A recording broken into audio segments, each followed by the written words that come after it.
Is it time? It is time for us to do what we have been doing, and that time is every day. We'll see what happens. We'll know in a very short period of time, but it looks like it could be something that will be not good. Believe me, not good. I am a dissident. Don't move. Move. I'm saying no. Why you hear Palantir, Palantir, Palantir, Palantir? It's not going to stop.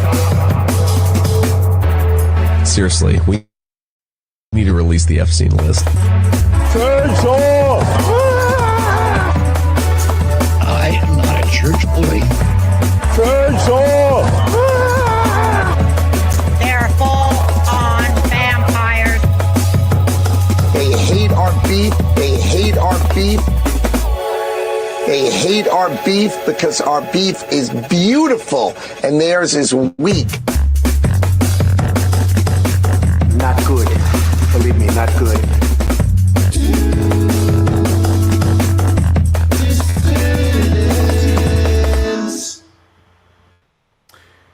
Hello, dissidents. Welcome, one and all. Oops, sorry, wrong microphone. What happened? There we go. Caught it. I know why. It's because I switched my settings, right? Now I'm all good. All right. Sorry about that, everybody. Well, hey, let's try that again. Hello, dissidents, and welcome, one and all, to a Tuesday matinee edition of the Do Dissidents podcast. My name is Keaton Weiss, and I am proud, of course, to introduce our guest co-host. While Russ is on the road this month, he is establishing his Tuesday matinee residency here at the Do Dissidents podcast. He will be our regular Tuesday co-host for the next month and change. You all know him, the host of Hardlands Media. We're all friends here. You all know him. You all love him. Kit Cabello. Kit, what's up, my friend? Cheers and salutations. Good to be here with the Do Dissidents audience. I see some of my regulars from my show here as well. And shout out to Russell. All the best to you on your journey. I want all the tea in China. It's not going to... You want all the tea in China. That's right. That's right. Yeah, we are off to a rollicking start here. We had a great show with Clint Russell on Sunday. Thursday's co-host will be Rex Jones, making his return appearance to the Do Dissidents podcast. Rex, son of Alex, heir to the InfoWars throne, whatever that's worth in a week or so. We will see. But great talent, great guy. So that'll be Thursday. But yeah, Kit, you're going to be our Tuesday guy. You have a residency here now. You're like Billy Joel at Madison Square Garden. You know, once a month. You get the once a month gig. You once a week gig here. You know what? That's fine by me. I'm loving it. But I got to tell you, that early morning phone call I got from you is, hey, are you ready to enjoy your last episode of Do Dissidents before the end of the world? Yeah, sure thing. I am. And hey, you know what, everyone? We had a good run. Yeah. On this planet. Season finale of Planet Earth. You know, I mean, hey, I'm proud of my character arc so far. You know, I'm boycotting Pizza Hut, obviously, because of their Israel connection, but... Before the show today, I dropped my kids off at my in-laws, and I was going to just like hit a drive-through on the way back, but I didn't have time, so I ran into a gas station and bought myself a half dozen baked chicken wings. So that's my last meal. Everybody knows, all the OGs on the Do This in this channel know I'm a sucker for those oven-baked chicken wings. You know, I like fried wings too, but the fried wings can get pretty heavy. Something about a nice oven-baked chicken wing run through a conveyor belt, you know? Nice, cheap, nasty, dirty, slutty baked chicken wing.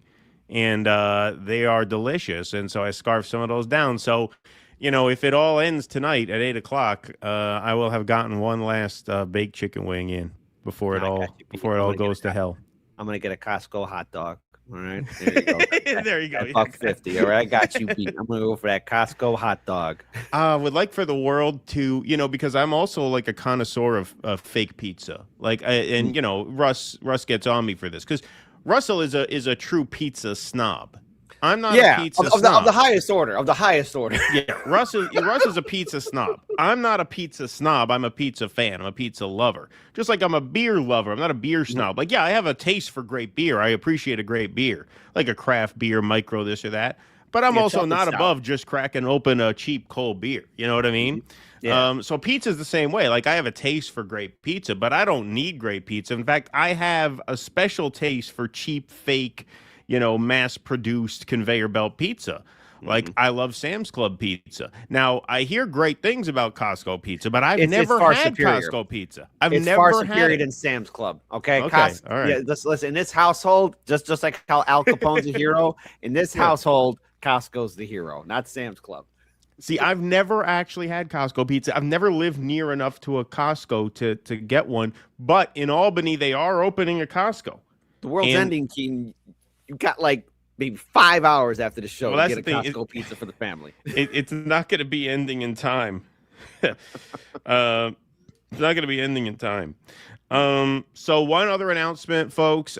Tonight at 6 o'clock, our friend Jose Vega is debating Michael Blake, who was one of his primary opponents for the congressional seat currently occupied by Richie Torres. Richie Torres was invited to that debate. He will not be showing up, but Jose will be debating Michael Blake at 6 o'clock. We do plan to stream that on our Rumble channel, so we'll be streaming that to Rumble exclusively, since I know Rumble's not going to give me any problem if they ask to take it down. I don't think they will, but Jose is streaming it to his channel. So Declaring Independence will have it, and then we should be on at 6 o'clock on Rumble. I'll send everybody a Substack newsletter link. All right. So, yeah, Jose's just saying, given how, we should be able to stream it to Rumble at 6 p.m. So make sure you are following us on Rumble. We'll be back on the air. I'll be back. Kit will not be back on the air. I will be quarterbacking. No, you're good. You're good. You're single shift only today. Not working you a double on day one. And that'll be 90 minutes from 6 to 7:30. So join our Substack, dodissidents.substack.com. It's a free newsletter. I will send the link and the announcement after the conclusion of this show. So we got a bit of a double header, and then a half an hour after the debate ends, the debate will likely be rendered moot by nuclear war. So how's that? That'll kind of step on the debate, right? So yeah, tough break for Jose, gets on a debate stage, and then right a half an hour after the debate ends, the world ends. Well, I guess he got it in just in time. That's one way to look at it, right? The other way to look at it is, hey, you got a debate in before the end of the world, right? And so that means when the ancient aliens start discovering our old society, or either that the cockroaches who evolved sentience look at our society, be like, hey, this Jose guy, he was running some good policies. It's a shame they nuked themselves. Right. Exactly. Okay. All right. Let's move right on along here. Let's get into some news. We have a lot of news to cover, of course. These are not slow news days right now. We got 1,072 strong in the YouTube chat, 339 strong over on Rumble. So make sure you please do smash that like button, smash that subscribe button, and that follow button. All right, folks. Yes. Because it boosts up the algorithm and rhyme, and hype up the videos, like the videos, comment, because everything counts. Because now it can no longer just be a sit down and watch. You have to do some extra work, people, for your favorite content creators. That's right. Do a little work for your favorite content creators. All right, folks. So we're going to pick up right where we left off. That's what we have to do nowadays. Now, of course, Trump's latest insane tweet this morning kind of renders most of yesterday's press conference activities moot. But we'll start out light and easy here with a little game of which is crazier. We're going to show you two videos and ask you to vote in the chat. Which is crazier? So this is option A here.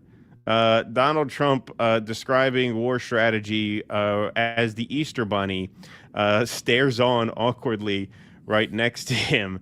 Peter Hayes says, how is a person supposed to tell if they are having a psychotic break or not these days? Everyone else can see the big rabbit listening to Trump talk about bombing Iran, right? Yep, here he is, right in front of the Easter Bunny. It's much more hostile than Iran. They're capable fighters. They're very tough people. And there are others like that. You don't mind when the enemy is weak, but that enemy is strong. Oh, Not my so strong God. like they were about a month ago, I can tell you. In fact, right now, they're not too strong at all, in my opinion, but we're soon going to find out, aren't we? Uh-huh. Okay, so here's the thing, folks. Back in the 1930s, the German chancellor had Goring and Rudolf Hess by his side. Trump has Melania Trump and the Easter Bunny. All right, so there you go. World War III for the modern audience. He's got Rocky and Bullwinkle on one side. He's got Looney Tunes on the other side. Hey, can you imagine if this was done in Christmas and Santa Claus was there? I mean, that would have been even more priceless. Why is the thing? You don't talk about war for the Easter, but you got kids watching. Kids are too young to know about this stuff. Kids are supposed to be oblivious to this. You don't talk like that right in front of the Easter Bunny. That is rude. That is extraordinarily rude. Instead of going for Easter eggs, they found grenades in the White House lawn. Yeah, it is. Yes, it is fucking insane. Just insane. I mean, it's like a David Lynch movie. There's that David Lynch movie, Inland Empire, with the scene with the rabbits. Oh, and God. People were like, "This is like something out of a David Lynch film." There, talking about the war with the fucking Easter Bunny over his shoulder. Not the case. No, not that at all. God Almighty. So that is option A. Now, which is crazier? That, which we just saw, or option B, which is this? This is ultra viral, telling everyone how impressive my first gay bareback orgy was. Yes, that's if you listen to this in the context of that tweet, this is pretty fucking hilarious as well. Here's Donald Trump at another press event yesterday. Fast and so hard, and these guys knew exactly what to let. They came in so fast and so hard, and these guys knew exactly what to. Let's go. Come on. Get in. Let's go. Pwah. They came one right after another, not at the same time. They don't want to come at the same time. They had to come right after each other. They didn't have any room. Hey, man, to each their own. Chicago had a scandal with one of the men's shower rooms way back in the 1970s or 1980s. So, hey, Trump's just bringing it back here to the White House was class. They all came in fast. They knew what they were doing. Who are we to kink shame? So I'm going to go with the Easter Bunny being more crazy. Or at least Trump is complimenting a couple of guys coming in fast and not at the same time, but knowing what they're doing. Time. There you go. So Kit is going with the Easter Bunny. Now, another tweet set this up as a Bonnie Blue press conference. So imagine this as the Bonnie Blue press conference, and let's hear it again. Fast and so hard, and these guys knew exactly what to. Let's go. Come on. Get in. Let's go. Pwah. They came one right after another, not at the same time. They don't want to come at the same time. They had to come right after each other. They didn't have any room. You know what the thing is? At least we now know that Bonnie Blue isn't pregnant, and she just did that as a viral skit. But she's okay. But all right. So it looks like Kid is still going with the Easter Bunny. Still going for the Easter Bunny. Still going winner. It's much more hostile than that's who I'm looking for. They're capable fighters. They're very tough people. And there are others like that. You don't mind when the enemy is weak, but that enemy is strong. Not so strong like they were about a month ago, I can tell you. In fact, right now, they're not too strong at all, in my opinion, but we're soon going to find out, aren't we? Wow. So, these were two videos. There were probably like 30 other videos I could have played from yesterday. That press conference was just absolutely bonkers, absolutely insane. Jimmy did more thorough coverage of it on his show because it was current as of yesterday. His tweet from today, where he threatened to end Iranian civilization, which we're going to get to later in the stream, it'll be in a different clip, of course, really kind of overshadowed all of this, where every time he opens his mouth now or fires off a tweet or a truth, it's the craziest thing you've ever heard. So yesterday's press conference really upstaged by today's tweet. But, there's a reason why the 25th Amendment is starting to trend. You're having more and more people coming out and talking about how necessary it is. Yeah, man, this guy is completely washed. I mean, this guy's brains are complete soup. No wonder he's flirting with nuclear war. If your brains are soup anyway, what difference does a nuclear war make? The guy has nothing left. He's lost his fucking mind. Did you see the clip yesterday of him telling the children about Joe Biden's auto pen? He's got a bunch of children sitting around him, and he's telling this guy couldn't sign his own name. When he had to sign something, he passed a pen and back, and the people signed it for him. It was an auto pen. Can you believe it? The kids are like not knowing what to say. The guy is fucking lost his mind. He's 80.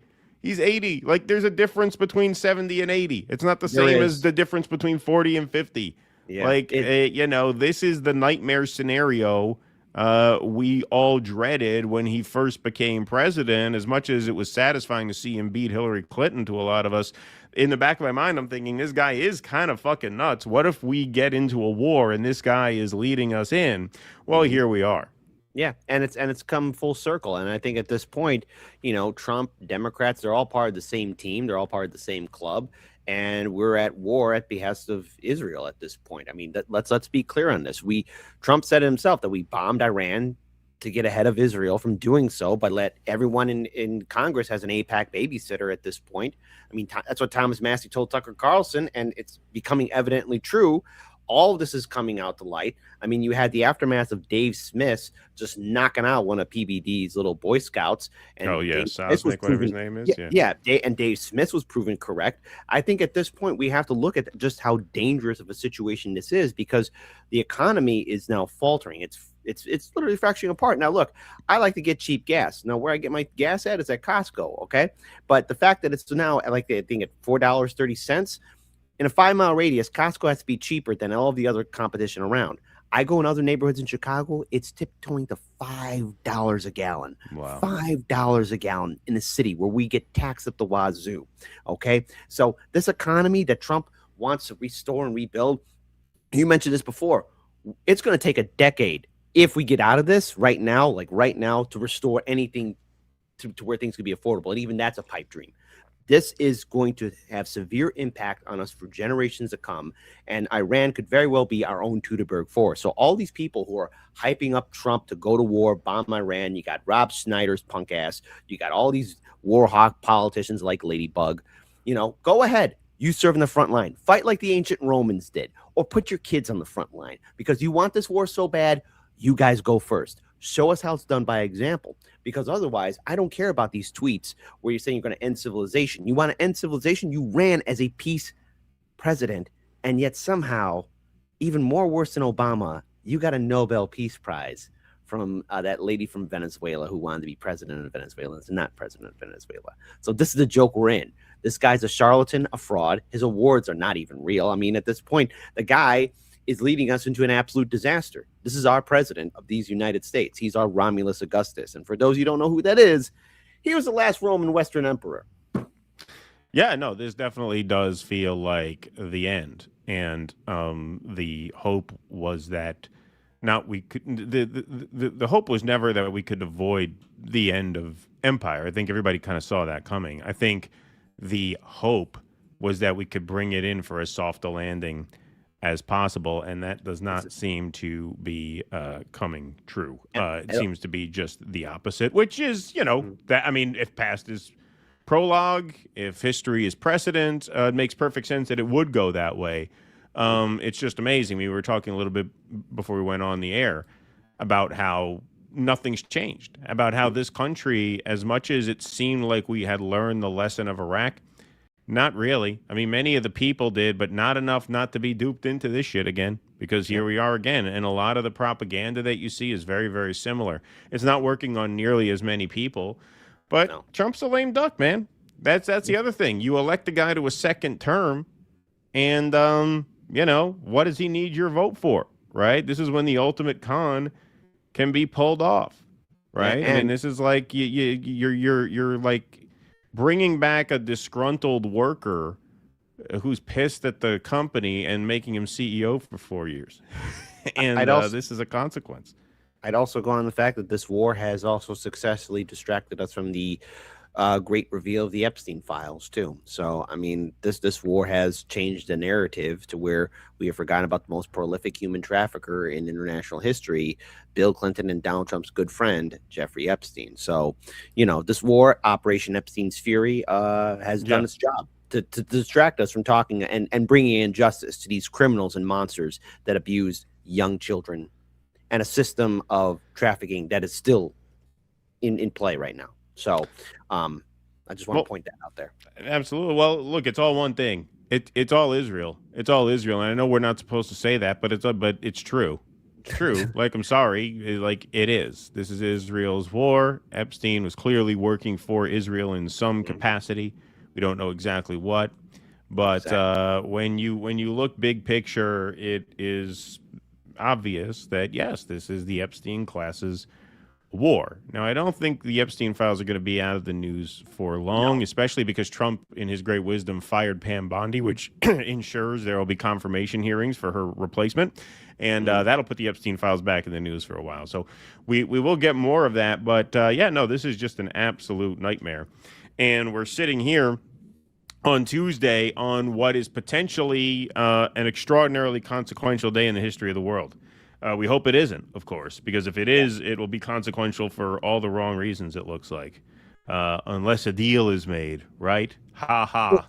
Well, how can he make a deal when all the reasonable people within the previous Iranian administration were bombed and blown up, thanks to Israel and American bombers? Like, the people we wanted to talk to, if Trump was truly dragged by the balls to do this and he didn't want to do it, let's say, I'm painting a nice picture. If he didn't want to do this, the people he wanted to talk to and do a deal with are dead or don't want to talk to him or are afraid to talk because they will get attacked by Israel or something of that nature. We killed the Ayatollah during Ramadan. He's now a holy martyr in Iran. They're never going to let that go. Yeah. They're never going to let that go, ever. Nope. You are correct, my friend. All right, let's take some Rumble Rants and some Super Chats. Got a lot more to get to today, of course. Nocturnal Human. Kitten Keaton, I call you the kitten team. Ha, good one. Thanks, Nocturnal Human. Hell yeah, brother, says Mr. Fancy Pants. Thank you. The Anticus Prime says everything's a scam, everything's a lie, everything's hypocrisy, and so you don't comply. Thank you, Anticus. Angry Gen Xer, we, the U.S., are now the Mongols and Genghis Khan, but far less competent. Thank you, Angry Gen Xer. That's right. Oh, George from Haifa. Hey, ho, George. Hey, dudes, and all. Hope you're well. Last full DD stream from Sunday isn't showing up in my dashboard. Is it just me? Thanks, as always, for what you do. Peace. Is that you on YouTube or Rumble? I know it's on YouTube. On Rumble, sometimes in Rumble Studio, I think I hit the settings wrong. It's happened a couple times before. I'm not sure. Sometimes you can hit it as set to private after the stream ends. So I'll take a look at that. But you could see it on YouTube. And, oh, George, you have the full replay in the Substack or Patreon, wherever you're signed up to. So thank you for that. Thank you for your attention to this matter. Me Shoot Ski, thanks for the super sticker. Appreciate that. Very well. Mr. Measy says, I am pleased to announce that the AI-generated, won't say that just to be safe, image of Dan Bongina I made was reposted and liked by Bongina herself. It really was? Are you kidding me? Is that right? I'm blocked by Bongino. He blocked me. That's kind of a feather in my cap. I didn't know he I hasn't was blocked important me, and enough I've been to be making blocked. fun of him. I guess I'm not important enough, or maybe I'm an op. I don't know. Maybe you're an op. Yeah, maybe you're one of the ops. Yeah, I didn't realize that I was on his radar, but I guess he did block me. Eric Cousseau says, at an Easter egg hunt in a Long Beach park, kids found a human skull. That damn Easter bunny. Thank you for that. Appreciate that, Eric Cousseau. Will the Alien Federation save us humans from ourselves? It was a good time to send that manned mission to the moon. I mean, they'll be the last survivors of the human race. You know, yeah, and then when the they got a big responsibility. And then when the alien ship finds them, be like, oh crap, they're survivors. Yeah, yeah, right. Blow it up. Matt from Wisconsin says, great job getting Clint Russell for Sunday's show. I really enjoyed him in the movies Tombstone and Overboard. Ha! Nice to see him delve into politics. Thank you, Matt from Wisconsin. Eric Rousseau, I remember Grandma's homemade cheese pizza with hot dog slices. I remember that. Yeah, we've all had that. All had that, haven't we? Yeah, you can make those at Costco. It's a nice Costco meal, right? Yeah, the ultimate Costco dish. That's right. Furrow Squeen Fire Dancer says, my friends asked me for the news on the war. I was talking to one yesterday, and being a single Catwoman, I've just found the perfect slippers. At the same time, he said, my poor kids. Ha! Funny. I like that. It's very English. Someone said Pete Hegseth. It's Pete Hegseth in the bunny suit. Ha! Good one as well.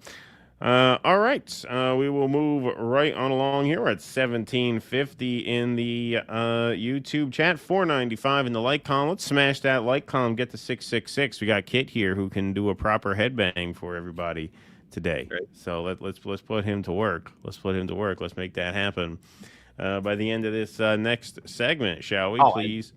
No, not yet. We got to wait for it to get to 666 likes, and then I will queue you up. Don't worry. Don't worry. We will not miss it.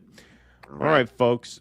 So obviously we have to talk about Trump's latest and most unhinged threat of them all. But I do think we should kind of take things at least a little bit in order here. So Tucker Carlson was really, really upset that Trump used the F word on Easter. I mean, that is a way to get on the wrong side of Tucker Carlson. This was his most pointed rebuke of Donald Trump.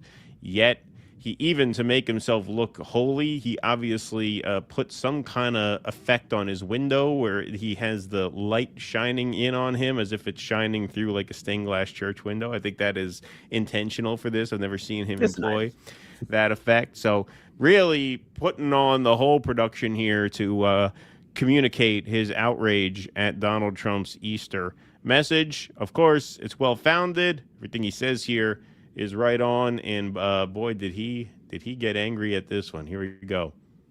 Of Easter is a uniquely joyful and peaceful moment. And yet that peace yesterday was shattered. That's not an overstatement. It was shattered for many observant Christians by a statement that the President of the United States put out at 8:03 a.m. Eastern time on Easter morning that said this, and we're going to read it in its entirety, not in outrage or self-righteousness, but honestly in horror. Quote, Tuesday will be power plant day and bridge day, all wrapped up in one in Iran. There will be nothing like it. 3 exclamation points. Open the fucking straight, you crazy bastards, or you'll be living in hell. Just watch. Jesus. All caps. Praise be to Allah, President Donald J. Trump. Now, a lot of people reading that imagined, of course, this can't be real. Did the President of the United States really just write that? I thought it was fake when I first saw it. I thought it was a fake one.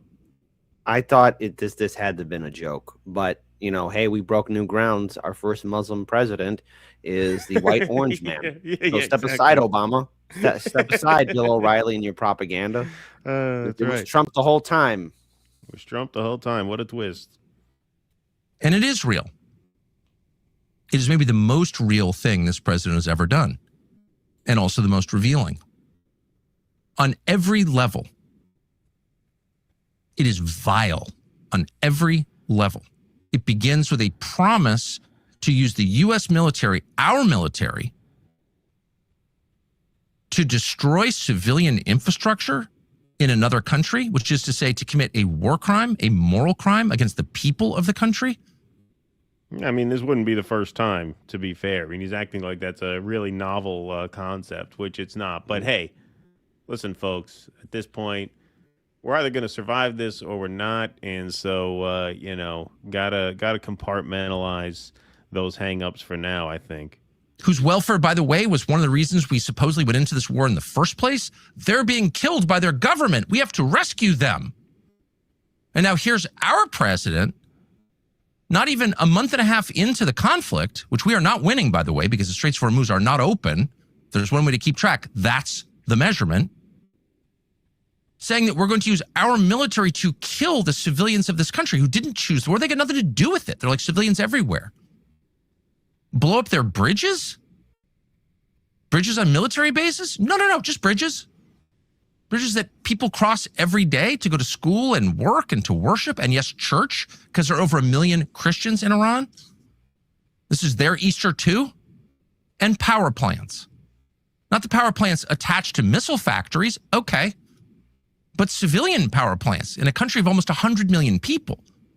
What happens when a modern country, and a country that has a nuclear program as a modern country, sorry, Iran is a modern country, what happens when it loses power?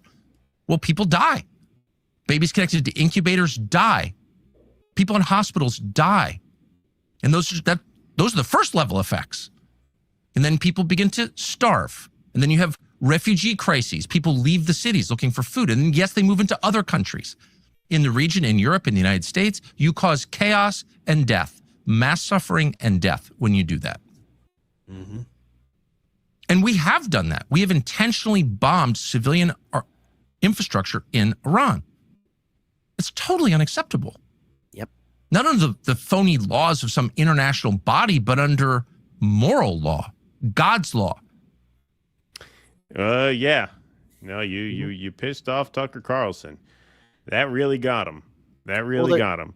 Ruining Tucker Carlson's Easter is like telling Charlie Sheen no pussy on your birthday. That's what I tweeted out. That's the same. It's just like it's a big deal for him. You know.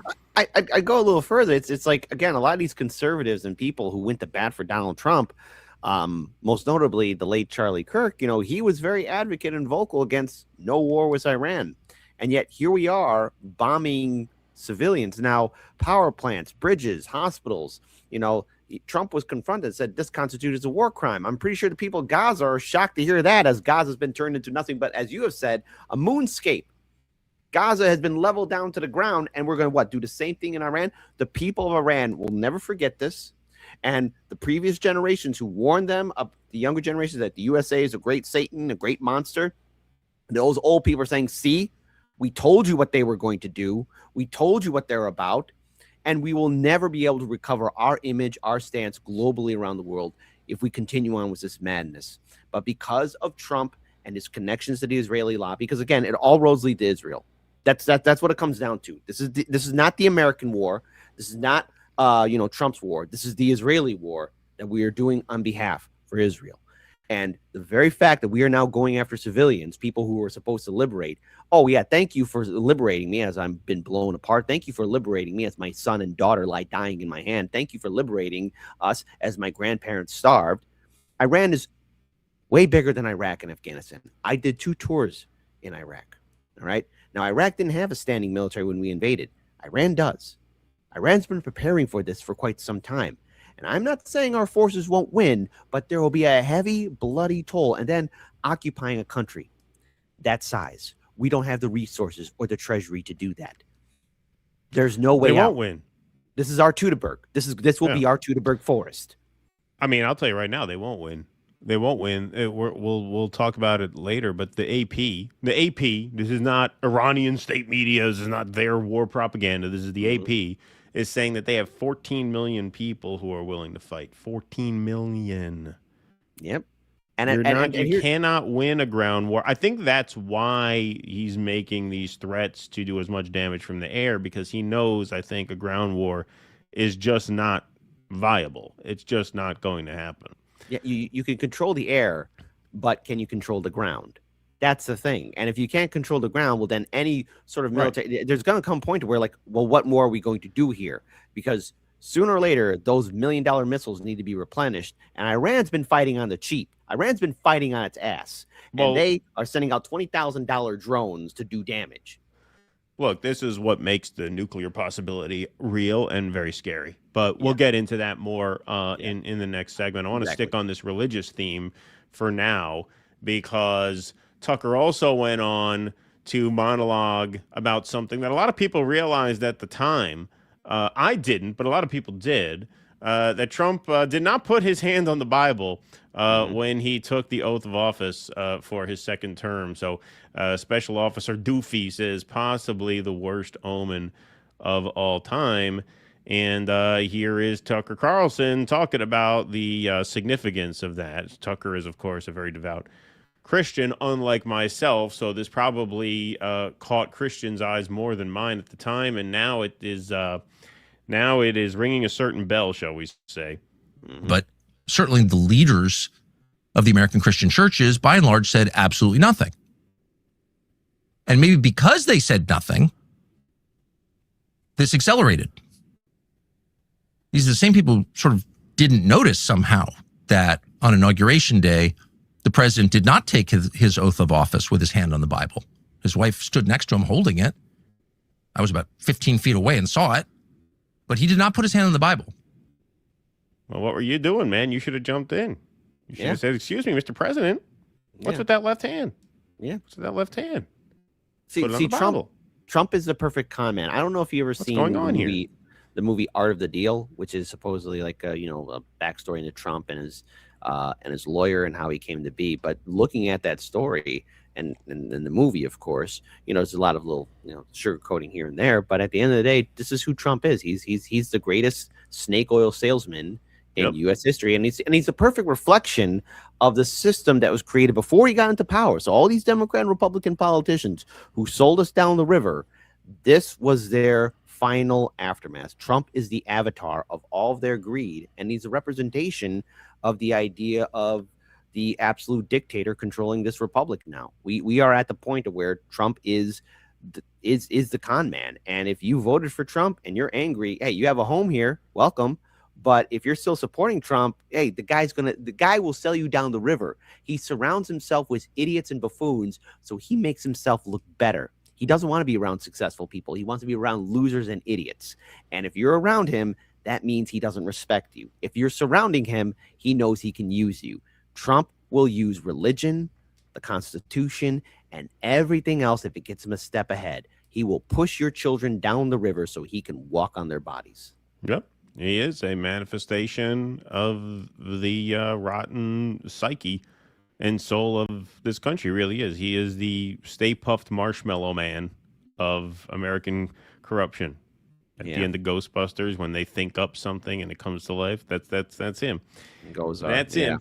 We lost Ray. And that should have been maybe a clue that we need to pause and think about, what is this? Why wouldn't you put your hand on the Bible? If you don't believe in the Bible, you think it's just a book, there's no cost to you to putting your hand on it, just kind of following the protocol, going along with the tradition. All presidents do it. Why aren't you doing it? And you're not doing it intentionally. You're choosing not to put your hand on the Bible when you take that oath. That suggests not that you don't believe it's real, because if you didn't believe it was real, why would you care? You'd put on the costume and take it off. It doesn't matter. That suggests you know it is real and you're rejecting it. That's an interesting point. I never thought of it that way, because I always thought, well, maybe he didn't put his hand on the Bible because he doesn't, have any kind of reverence for the Bible. But what Tucker's saying there is actually true. Like, if you really didn't care either way, then you would just do it so that it wouldn't be a story that you didn't do it. To make the deliberate choice not to do it, I mean, who knows what that means? Who knows what the intent was behind that? But it does kind of reek of some intent. That was an interesting observation. Intentionally. You know what you're doing, and you're doing it anyway. But nobody asked questions about that either. It seemed kind of inappropriate, given the celebration then in progress, to ask, why wouldn't you put your hand on the Bible when you take the oath of office to lead our nation? Yeah, I didn't want to nitpick because thankfully there were not going to be any more men on the varsity girls swim team. And that was a major victory for Western civilization. And so I didn't really want to ruin the moment by saying, hey, you didn't put your hand on the Bible. But I noticed it. We all noticed it. Someone also in the chat, I forget who it was, said, wasn't Tucker Carlson behind Donald Trump just a few weeks ago being all chummy? Well, that was the Venezuela thing, right? Wasn't that the oil meeting? So that was like a couple of months back, I think. Yeah, but yes. Ain't that great? Yeah. No, could have said something back then. But pretty much nobody did. I didn't. I'll admit that. I saw it and didn't say one word. Bothered me ever since. But right around January 4th, it became clear that maybe he didn't put his hand on the Bible because he affirmatively rejects what's inside that book. And what's inside that book are limits on human behavior. Okay, so just so everybody understands, what January 4th signifies is the day of the Maduro raid, which, if you watch the episode front to back, I didn't watch the whole thing, but I did watch the beginning. That's the first thing he talks about how the arrest of Maduro in order to seize control of Venezuelan oil was anti-Christian and a strong sign that Donald Trump is not a real Christian. 10 years too late coming to that realization, as I'll prove to you in just a few minutes. Because if there's one theme that spans all 66 books in the Christian Bible, it's that you are not God. And you cannot assume his powers. Because you don't have them. You may convince yourself you have them. You may want them. You may have been promised them. But in the end, they're not yours, and you'll never have them. And you can only destroy yourself and the people around you by pretending that you do. That is the consistent message that spans from Genesis to Revelation. And people who ignore that law are punished. Just like people who ignore gravity or freezing temperatures are punished. Because these are laws that were not created by people. They supersede people.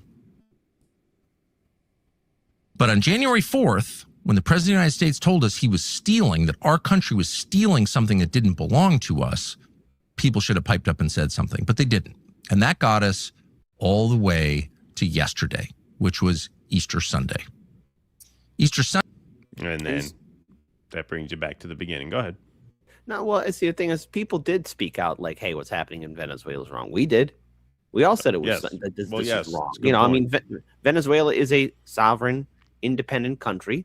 We kidnapped their president because supposedly he was running a narco empire, which, by the way, don't ask the CIA its relationship with El Chapo. I mean, you think the FBI or the Department of Justice is ever going to end the war on drugs? No, because they're making money off that too. If they have the great battle of Como Estás, you know, in Mexico, and they defeat all the drug cartels, guess what? They don't have money for their budget anymore. They have to have the war on drugs going on. They need it. Just like how we have to have the military-industrial complex take all the oil from Iran, Venezuela. So this whole idea of Trump doing this, like, people spoke out. We spoke out. I know you and Russell spoke out. Jimmy spoke out. I spoke out. Our audiences spoke out. Even people who are diehard Trump supporters spoke out. So I think right now everyone needs to be screaming from the rooftops so the rest of the world sees that Trump does not represent us and that the American people are against this war. Because God forbid, if it does lead to a nuke dropping in Iran or whatever the hell it is, you know, we got to show the world that we don't want this, and this does not represent our values as a nation, because we are occupied. I'm going to say we're occupied by a foreign power, Keen. Of course. There's no question about it. All of our Congress is owned by a foreign entity. We're not being represented. So that means said government does not have real legitimate authority over the United States or its military at this point. We don't have a legitimate ruling body over us. Well, it's funny, you know, Russ is in Vietnam. You're not going to get arrested. You could say we say that all the time. You just have you know what you do? You just convert to Judaism in this way. When you say that you know the government's occupied, you say I say that as a see that's my defense. They haven't come from me yet because I'm a Jewish, so I could say that. So I'll give you the seal of approval. Yeah, you got 2%. 2%. Yeah, my mother back in the war. Yeah, exactly. Yeah, the old country. The old country. Yeah, right. Yeah, exactly. Actually, no, we do. It's like, yeah, it's back in the old country. I believe you. I believe you. I believe you. I'm all in with you on that. 100%. I don't doubt you for a second.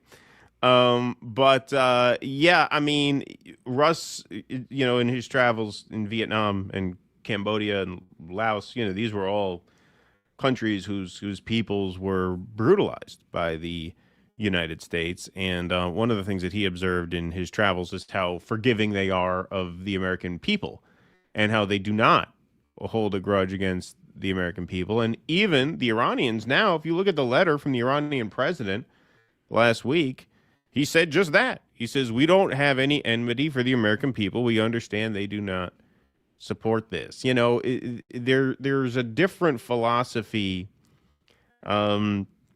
that I think is prevalent amongst, you know, other civilizations that is just not as vengeful as we are here in America, and not just in America, but in the West, right? I mean, as Westerners, we are sort of wired for combat and wired for vengeance. And contrary to what Tucker has said about how collective punishment is somehow uniquely an Eastern thing until 5 minutes ago, and now the West is doing, I mean, that's absolutely bonkers. If you look at the attitudes of peoples around the world, it seems to be the opposite. Now, there are, of course, serious Christians, left-wing Christians, right-wing Christians, who are against this war for reasons that Tucker is talking about here. So, like, he's not wrong in terms of what he says.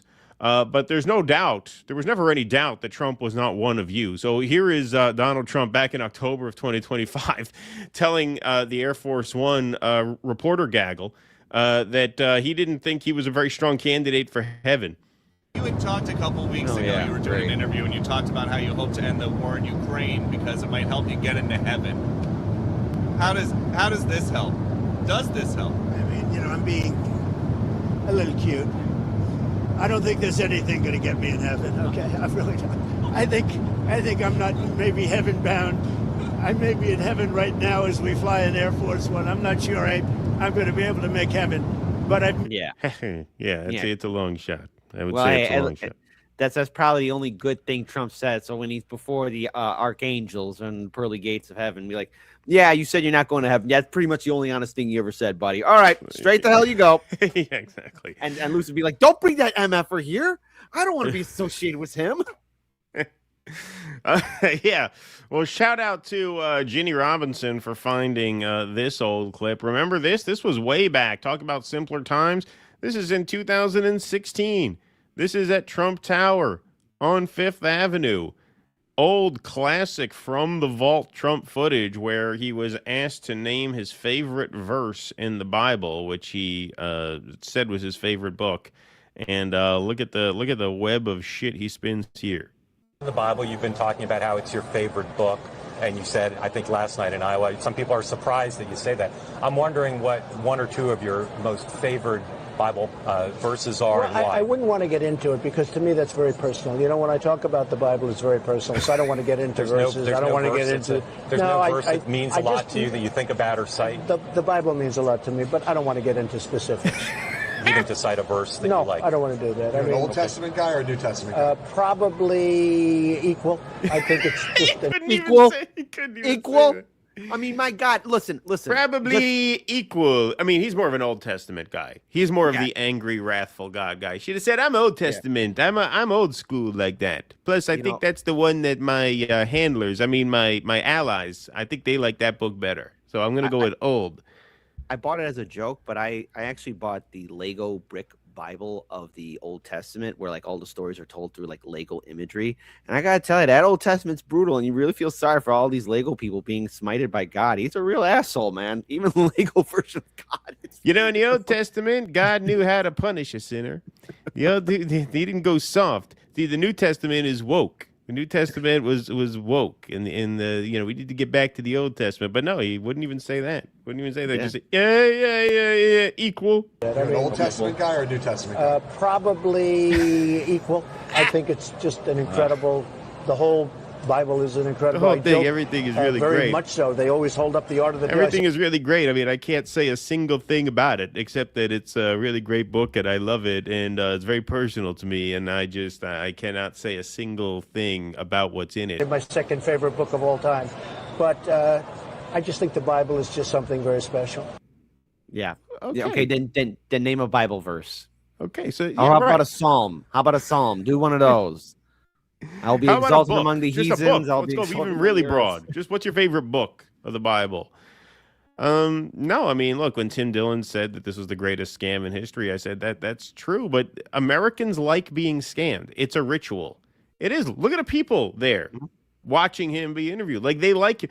There's no way you can watch that and not know the guy is full of shit. If you watch that interview, you know he's full of shit. You don't care that he's full of shit because in America, the businessman with the marble walls and the nice tile floors and the skyscraper that goes up as far as the eye can see and the fancy elevators and the fountains, that's the kind of man you want to be. Whether he is good or not does not matter. The fact that he has all of that wealth makes him virtuous according to the American ethos. Don't tell me you thought he was an honest guy. No, you fucking didn't. And you didn't care because he's big and he's rich and this is America. And in America, that is all that ever mattered.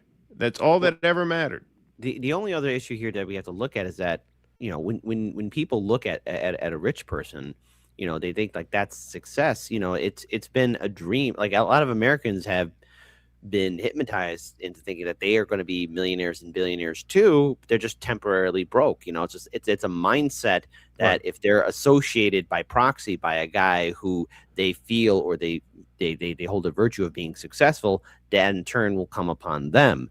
Which no, Trump's going to pull up the ladder right behind him and leave you drowning. So, for all those who fell for it, I mean, I get it, but this is a chance to redeem yourselves, everybody, to not fall for this trap and tell the world that we don't want this war. And these rich people, they're not going to send their kids off to war. And I got to rectify just how I say about the Roman Republic, because the Roman Republic was an oligarchy. I mean, those people back then were just as brutal and savage, but at least they're rich folks.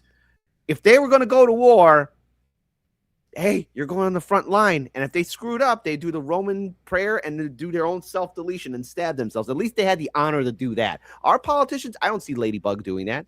I don't see any of these Democrat or Republican lawmakers doing that. They're not going to lead any U.S. forces to war, and they're not going to send their kids on the front line. Barron Trump will never put on a Marine Corps uniform, all right? And I have to say this right now. I don't want to see any of my brothers and sisters serve or go overseas and fight in this ridiculous war. All right. And I've been asked before, like, kid, would you serve in the military now? Like, no, I will not. I don't want to fight and die for a foreign war.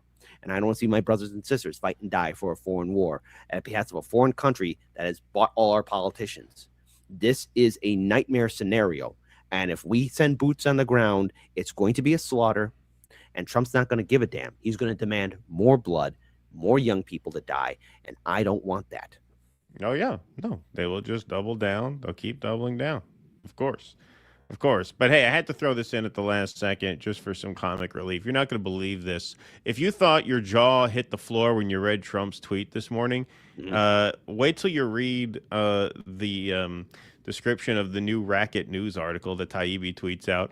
Trump's F-bomb on Iran joins America's rollicking history of presidential profanity. Oh, God. Surprisingly, there's plenty of precedent for Trump's Easter tirade. Oh, yeah. Because I remember when George Washington said, hey, F the British. Screw their tea. Like, he did that. Or what? Theodore Roosevelt said, yeah, I shot that MF for what you going to do about it. No. The article goes on. And now he didn't write this article. This was written by Ryan Lovelace, who was, I guess, a former contributor like the Washington Times or whatever. But, he goes on and he writes, like, Lyndon Johnson used to use the F word, and so did Richard Nixon, and Trump is definitely pushing the envelope here. No.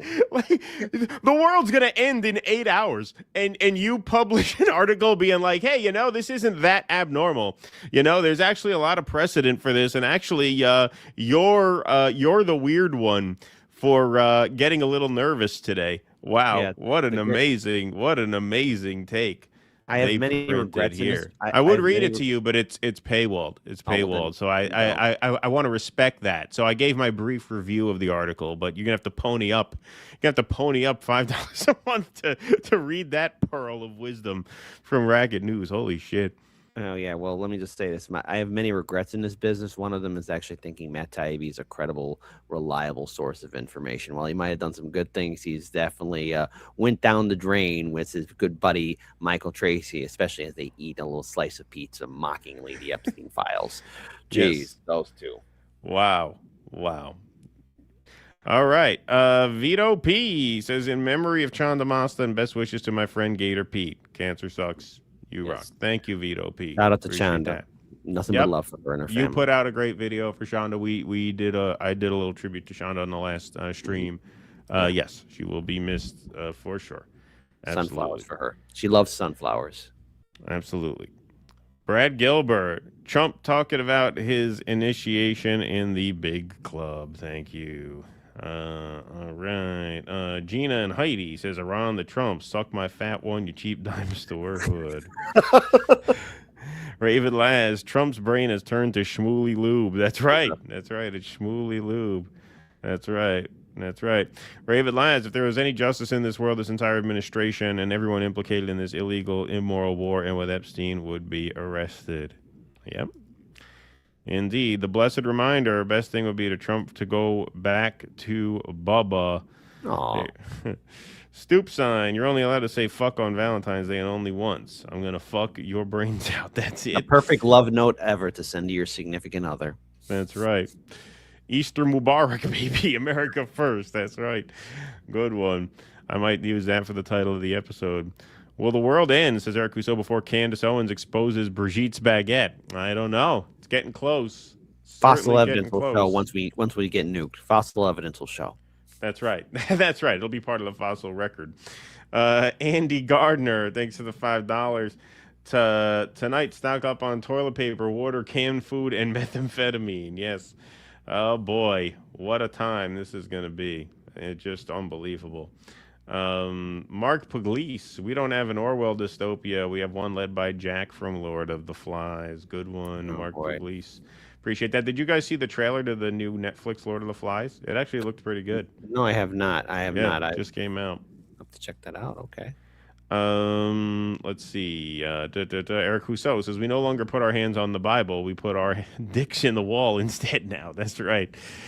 Okay. EO Shush says the Fox Newsification of the Republican Party after the Southern strategy that dumbed down Republican voters that allowed a con man like Trump to step in and take over the party with help from Israel. Yep. 100%. Cubist Cosmonaut says Trump converted to Chabad Lubavitch. He is chosen.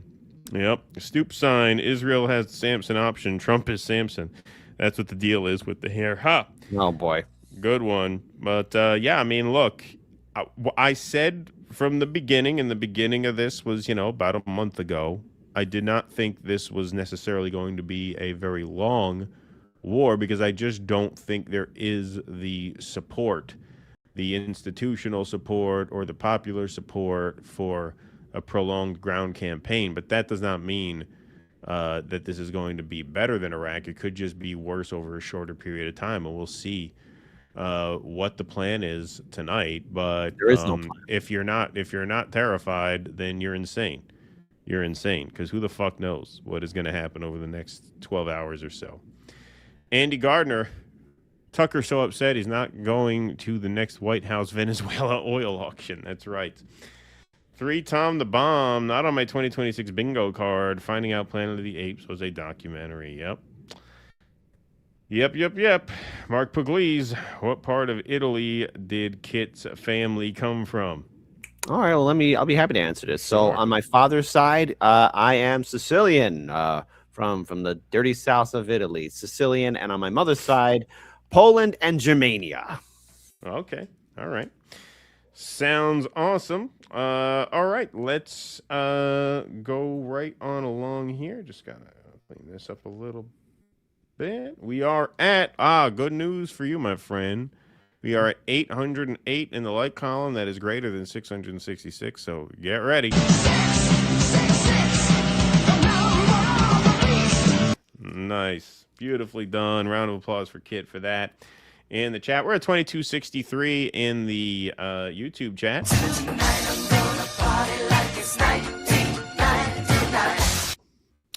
All right. That's a hell of a day for that song. There you go. Party like it's 2026. That's right. Oh boy, here we go. All right, folks.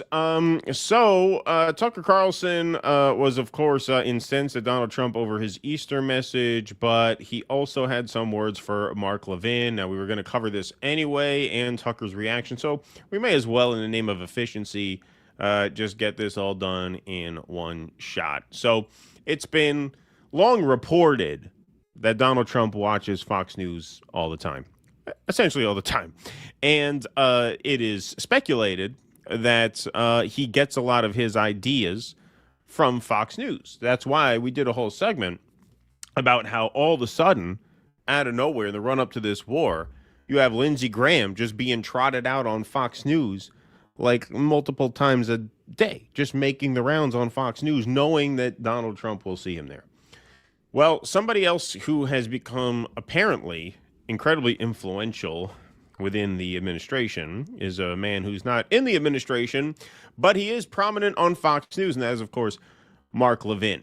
So here is embedded within this Tucker clip, we're going to see Mark Levin's segment on Sunday night, seemingly egging the president on to consider using nuclear weapons instead of sending ground troops in to avoid high casualty counts. So this is, once again, just really, really terrifying stuff. Levin said on his Easter weekend show about what we ought to do next in Iran. Watch. And the casualty numbers, as horrible as any casualty is, need some context. Let's look at World War II. The Battle of the Bulge, 80,000 to 90,000 plus casualties, deaths and injuries and so forth. Nearly 10% of all the casualties in World War II happened at the Battle of the Bulge near the end of the war. The Battle of Okinawa, 50,000 plus casualties, over 12,000, nearly 13,000 killed on that island, which is what convinced Truman that we would lose a million men if we didn't drop the atomic bombs that we did. So this is a war or a peace mission to stop nuclear weapons that can blow away millions of Americans. Every bit as important as World War II. This is a crucially important military operation, war, call it what you want, peace mission. Call it what you It's want. not. It's not a peace mission.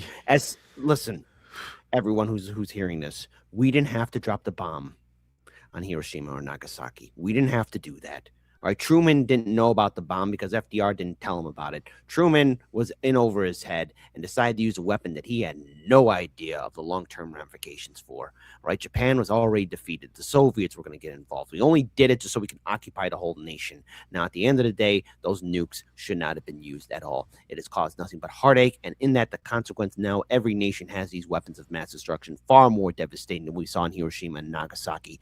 I saw the Peace Museum in Hiroshima. When you walk into that museum, you are not walking out the same person. The artifacts, the stories, the pictures, the imagery there will stay haunted with you forever. And so we're going to use now a weapon that's far more devastating than what was dropped on those two cities in the Second World War. And this man here wants to sit here and be an armchair general and say we're going to nuke a nation to stop a nation from having nukes. Oh, that's a real good peace mission right there. This man is a coward, and we'd be more than happy to send anyone's loved ones to find the front line for a pointless war. This guy right here on Fox News is telling Trump, go ahead and use a nuke. There's a consequence of using nuke, because if we use one, others will use it too. You don't think Putin and Xi Jinping aren't paying attention to this?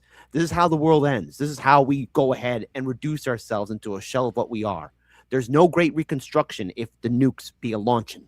There's no great rebirth of civilization. Once that happens, there's no going back to where we're at right now. We will be a shell of what we are if there are survivors, and those survivors will envy the dead. Sorry for the rant. It's okay. Liz, all right. I apologize for that anti-Semitic tirade, folks. I apologize. That's not what we're about here. I'm just kidding. No, I was spot on. I mean, I think that's extraordinarily well said. I know you have been, well, first of all, you have family in Japan, and that you have been to the Peace Museum. And yeah, look, his whole presentation is just so cavalier and so callous and just so indifferent to the human cost of war. He talks about, my uncle was at the Battle of where was it? I forget if that came up in the thing yet. But no, I mean, everybody who supports ground troops should volunteer to go themselves, no matter how old they are. Like, and you know, Jesse Ventura talked about this on Piers Morgan. Like, hey, politicians should have to volunteer their own kids for any war that they support. That is completely rational and fair. Like, there's nothing at all radical about that. And we ought to be celebrating the success of our military, unifying around our military and our commander-in-chief, and urging them to complete the task so our country is safe from nuclear weapons by insane, suicidal primitives from the 7th century. Did you catch that? Did you make it through the whole clip? It's not easy. It's not easy, but embedded in there, and that's why we prefer a transcript over the actual audio.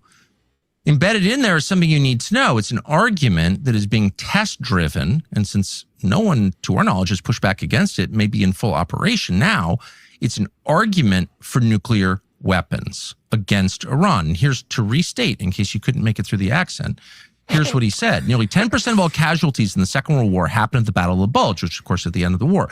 The Battle of Okinawa, 50,000 casualties, nearly 13,000 killed on that island, which is what convinced Truman, Harry Truman, the then president in 1945, we'd lose 1 million men if we didn't drop the atomic bombs that we did. Did you hear that?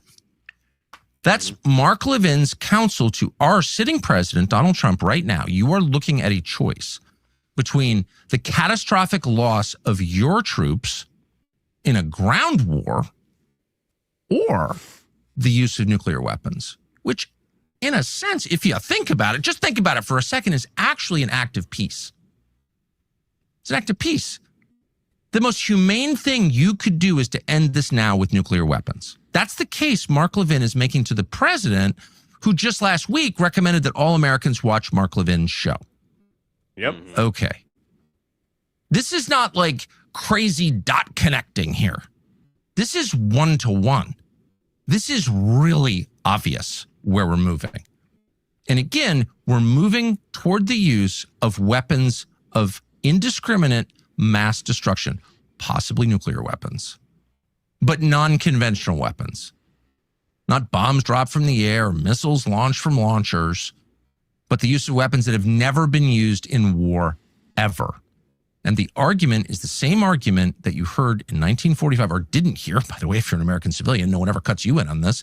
Thank heaven for Mark Levin saying it out loud so the rest of us can at least follow along and know what we're in for and implicated in. But the argument that it's actually much more humane to kill tens, hundreds of thousands, millions of civilians than it is to like fight it out with the Marine Corps on the rocky shores of mainland Iran. That's the argument.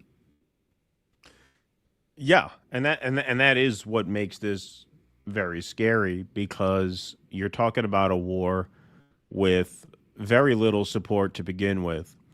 When you poll the public on support for ground troops, you're talking about support in the teens. We saw a poll come out last week, I think. Maybe it was the week before. I think it was last week at some point. 12% of Americans support boots on the ground. Don't forget, folks, the balance of power in the House is 217 to 214, which means the Democrats only need to flip a few Republicans to get an impeachment going before the midterms. Now, you have people like Nancy Mace and Lauren Boebert coming out and, you know, emphatically talking about what a catastrophic mistake boots on the ground would be. They look like they're about to shit their pants when they come out of that Armed Services Committee meeting. Like, if there just is not the necessary popular will for ground troops, then the possibility of an unconventional weapon, shall we say, to put it as broadly as possible, becomes higher and higher. And, you know, I saw Nick Fuentes. I didn't see Nick Fuentes, but it came across my Twitter scroll, and the quote was, you know, he said something to the effect of, I think Trump would like to go down in history as a guy who dropped the bomb. And we know he asked about nuclear weapons in his first term. Well, why can't we drop a nuke, you know? It seems like the kind of grand gesture he might want to be remembered for, because all that matters to Trump is size at the end of the day, right? And so it's absolutely terrifying, absolutely a terrifying possibility. And that's one of the pieces of Fox News programming that we have a good sense influenced Donald Trump. Another one is this.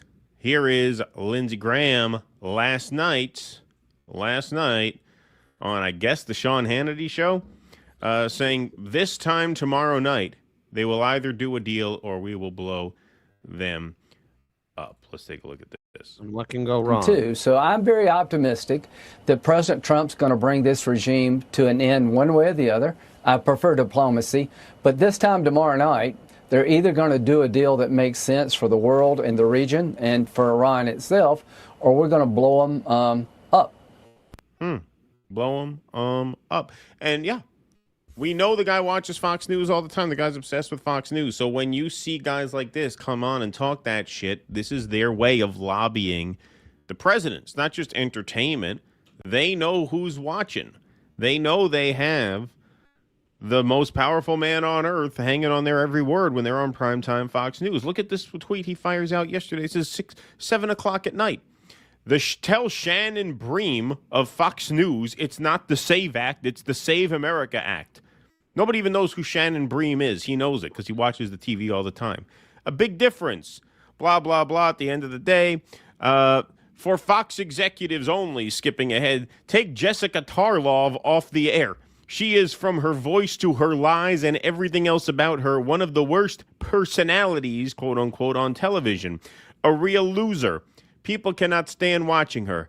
Thank you for your attention to this matter, President DJ T. So, yeah, this is the DJT. That's terrible. Yeah, just think about it. DJ name down J Trump. Yeah, Jesus.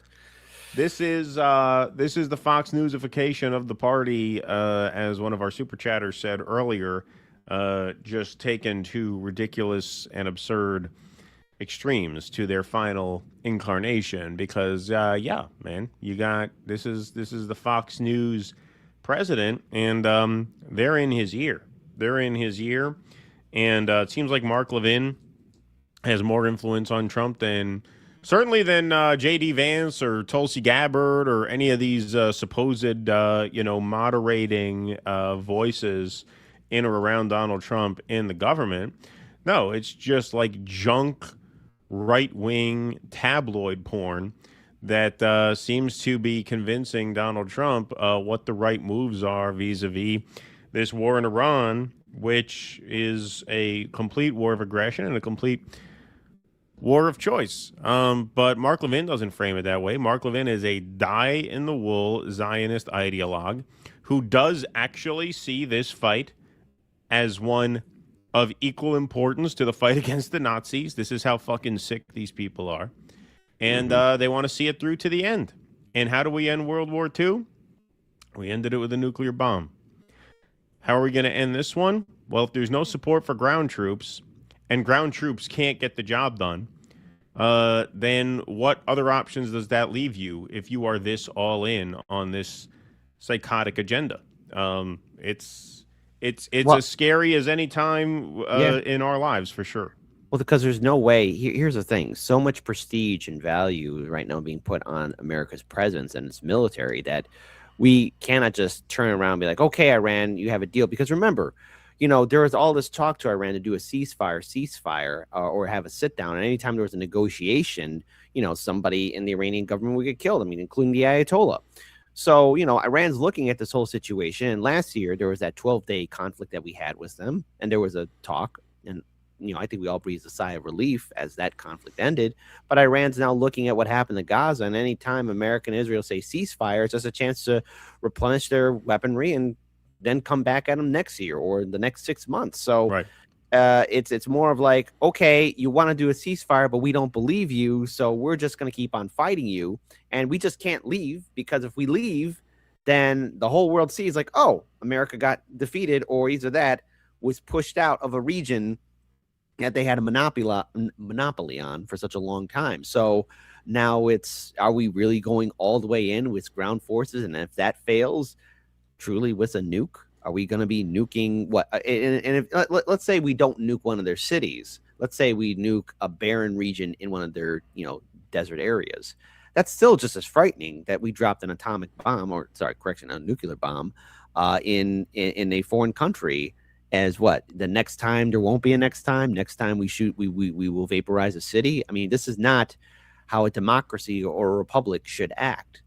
And yet here we are fighting for a foreign nation for this conflict that truly will have no end. I mean, if we are to use these weapons on Iran, what's the counter? Is Russia and China going to raise their hand and say, hold on? Is this going to lead us into a point of no return? How will this affect our entire global economy? How will this affect all of us, knowing full well what this administration is going to do? Well, this is why these conversations about the 25th Amendment are very important, as fruitless as they seem to be, which we'll get into in the next segment. Like, you're now talking about setting a precedent for the 21st century that is just extraordinarily dangerous, and made 10 times more dangerous by the fact that you have a clearly unstable madman as president, right? This, I don't know if that's a deterrent anymore, so much as a provocation for apocalyptic violence, and that's what makes this all extraordinarily scary. No two ways of saying it. All right, let's take a quick super chat break here before our next piece. Kate S. Tucker is giving an off ramp to the conned Christian base. You don't have to admit you were wrong. He's possessed and demonic. I'll take it. You think that's what he's saying? I don't know. Look, I don't know. It's a good question. A lot of people have to take responsibility for supporting Trump. I mean, I get it, but if they're really saying like, hey, we made a mistake here, we need to get off this, fine. But let's be truly united, being anti-war. I'm willing to work with anybody to be anti-war, but there's no redeeming Trump. He's not being controlled. He's doing this of his own accord, or he's at for Israel's behalf too. So there we go. Yeah, I mean, look, I agree. Like it's all extraordinarily frustrating. Look, to give everybody a sense of this, I basically swore off politics in 2004 when George W. Bush was reelected after starting the Iraq War. I remember watching those returns come in and feeling like this is completely pointless. I will never pay attention to politics ever again. There's absolutely no use to it. And, 22 years later, here I am sitting in this chair, right? So sometimes that, like, it just doesn't really stick. Like, if you are wired to pay attention to this stuff, you just kind of end up coming back every time. But the reason I use that story is because I totally understand the temptation to wash your hands of it and insist that the people who were stupid enough to fall for the war propaganda deserve what's coming to them. Like, I totally empathize with whoever is in that space, because it's a very easy space to find yourself in, given how frustrating it is to see this bullshit happen again. From experience, though, I can tell you, you're gonna come around to caring, and that kind of attitude, while totally understandable, I think, is ultimately not as helpful as the attitude that Kit you were just talking about, which is like, hey, you fucked up. Let's get back in the game and see what we could do to salvage this, because the alternative is nothing anybody wants. And that's fine. Listen, let's all work together, get out of this trouble, and then we could go right back to hating each other again. It'll be fine. But right now, time out, everybody. If you got a beef, squash the beef. Let's work together. Then we go right back to just trolling each other online. It'll be great. But let's just stop World War III from vaporizing us. Sounds like a good compromise. Yeah. Sounds good to me.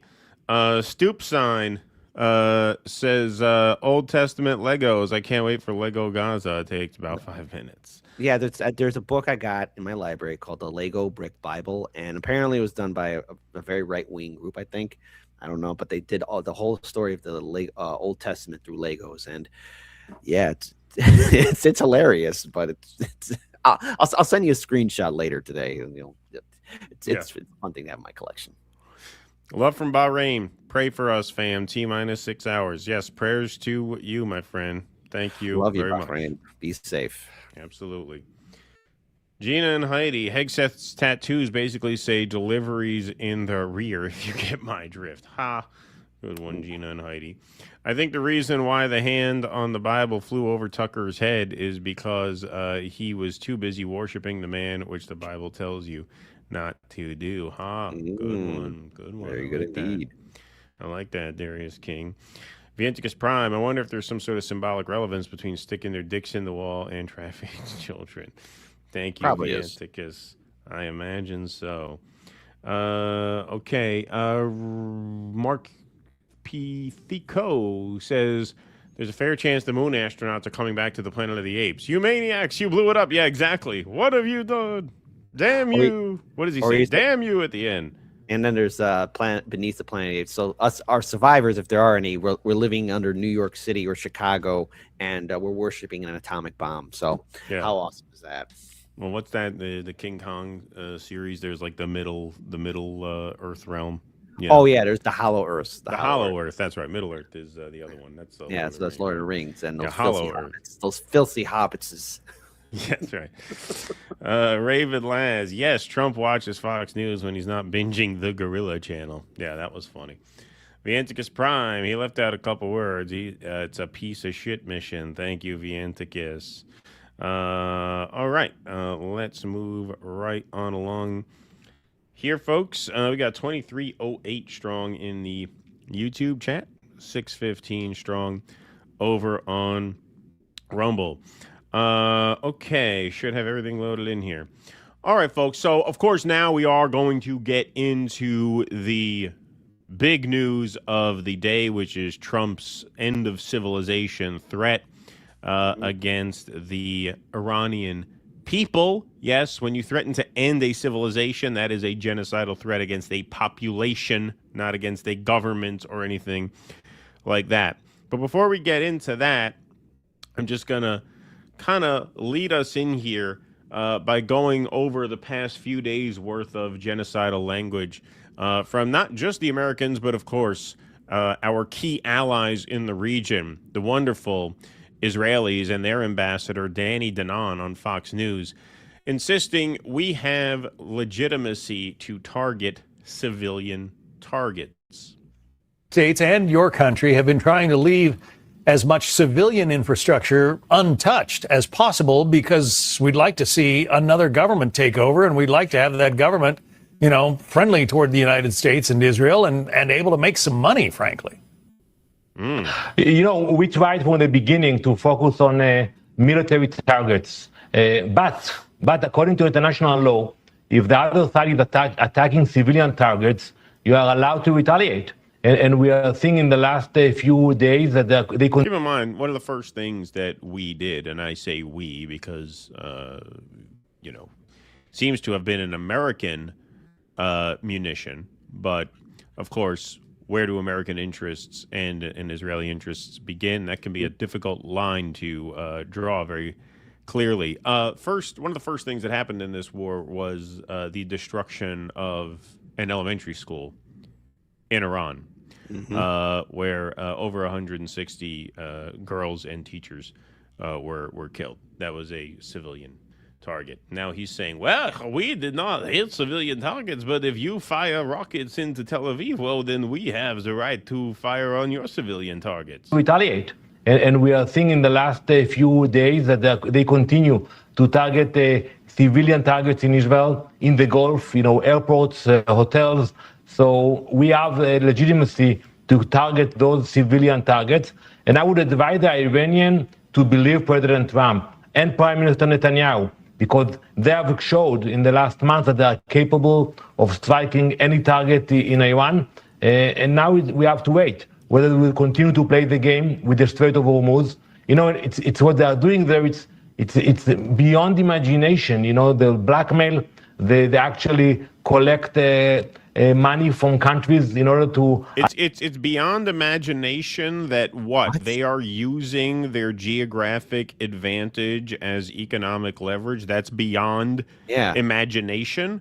I think blowing up a school full of children is beyond the imagination of most decent people. This is not beyond the imagination. I've said this over and over again, and now I get to say it with an actual map on the screen. Just look at the map. Look at how long the Iranian coastline is. Look at how they are so easily able to control the Strait of Hormuz. This is far from beyond imagination. It was as easy as anything to see coming. This was the most obvious move they could have made, and it's a move that's working very, very well for them, which is why the United States and Israel are seemingly in such shambles here. But it's just amazing that you would say that's beyond imagination. Wow. I also want the audience to take a good long look at what Keen has mentioned here, the coastline of Iran. They've been waiting for this for a very long time, hoping that to be a president, to be stupid enough to do something of this nature. They've been waiting to deal with the Gulf states like Dubai or either that Bahrain or Qatar or Saudi Arabia. They've been waiting for this for a long time, and you did it, and now they're in it. We turned your Ayatollah into a martyr, and this man now has the audacity to say that we have the legitimate right to target civilians. Another guy said that too. Some German chancellor in the 1940s, a silly man with a mustache in Germania, said for total war, for bombing of Britain. bombing schools, homes, civilian target areas. I didn't know that the guy of the Third Reich left such an impression on Israel. Who would have ever thought the greatest joke, dark humor of all time, is that they are now doing the very same thing that happened to them. So this is just, again, but beyond barbaric. What did those 165 little schoolgirls do to us? America, Israel. They didn't do anything. They were harmless, defenseless. Yep. No allow them to use the straits.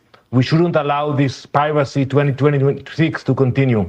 On top of that, there is so much criticism of this war focused against. I mean, he calls it piracy. Just look at the map. Who did you think was going to control the Strait of Hormuz? Can Iraq control the Strait of Hormuz? No. It's one of many, many reasons why Iran was going to be a much more formidable adversary than Iraq. One of many. Don't want to oversimplify it. Is Syria on the Strait of Hormuz? No. Look at all that coastline there. Look at how easy this is to see coming. You call it piracy. What do you mean? It's their waters. They're literally right on it. They're right on it. Exactly. And Saudi Arabia and the Gulf states, they don't have their own navy. I mean, they might have something of it, but it's a fraction. We are the ones that guard that territory, and it's not doing the job. It's not doing the job because we can't really control it. Iran has been waiting for this. So I hope the juice is worth the squeeze, and the squeeze is nothing but blood. Of this war focused against the United States and against Israel. And yet the Iranians are launching cluster bombs against your people. I mean, those are banned. It's an illegal act of war to use cluster bombs, especially against a civilian population. And they're doing it every night. Well, speaking of civilian targets, synagogue in Tehran completely destroyed in U.S.-Israeli attack. Synagogue, aren't those? Isn't that? Huh? Why would Israel blow up a synagogue unless they don't really give a damn about synagogues, churches, or mosques? Right. Controversial statement there, but I don't know. Greatest ally ever. Yep. It's almost like they don't care. Israel issues fresh warning as Tehran synagogue completely destroyed by U.S.-Israeli strikes. This from SBS News Australia. As Trump's deadline approaches, Iran's Mehr news agency and the Sharq newspaper reported on Tuesday that Israeli airstrikes had, quote, completely destroyed a synagogue in Tehran. Quote, according to preliminary information, the Rafi Naya synagogue was completely destroyed in this morning's attacks, Sharq wrote. Homayun Sameh, who represents the Jewish community in Iran's parliament, was quoted in state media as saying the Zionist regime did not spare the community during Jewish holidays and attacked one of our ancient and holy synagogues. The synagogue building was completely destroyed and our Torah scrolls were left under the rubble, he added.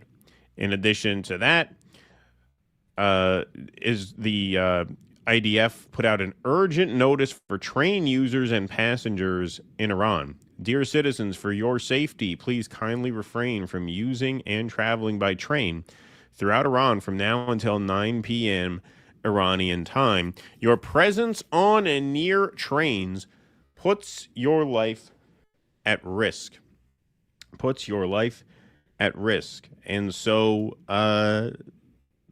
they say they have the right to target civilian targets, and seems that is what they are doing. That is what they have done since the beginning of this war. They hit the oil refineries. Remember those images and those videos of the black clouds of smoke over Tehran? Those were Israeli strikes against oil refineries. Those are civilian targets. Those are utilities. And yes, Israel's military warns Iranians in Farsi to avoid taking trains throughout the day, likely signaling intended strikes on the rail network.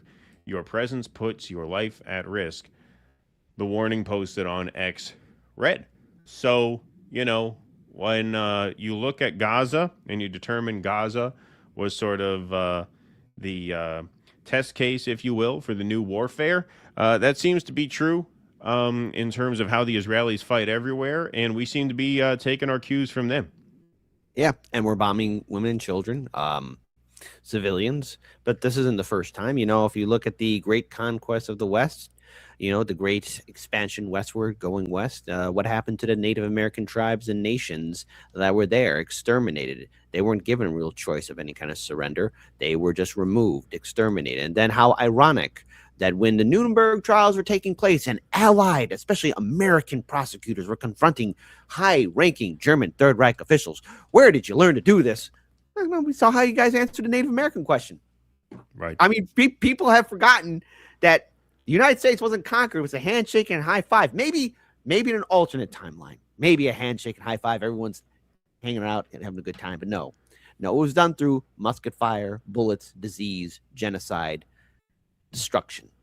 And that's what we're seeing now getting played out again. What did the people of Iran do to the American people?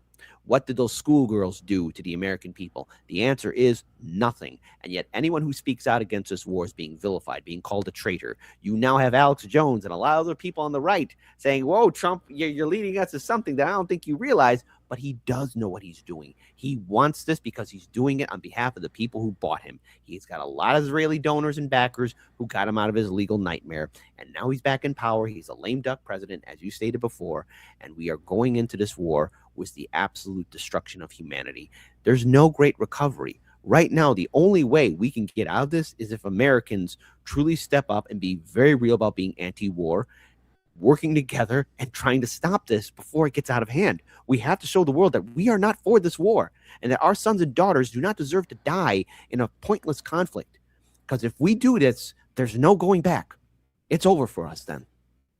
I agree. I think that is a very, very clear-minded assessment of not only the moral stakes, but the existential stakes as well. All right, so now we're coming down to the most recent news, of course. Trump warns a whole civilization will die tonight if a deal with Iran isn't reached.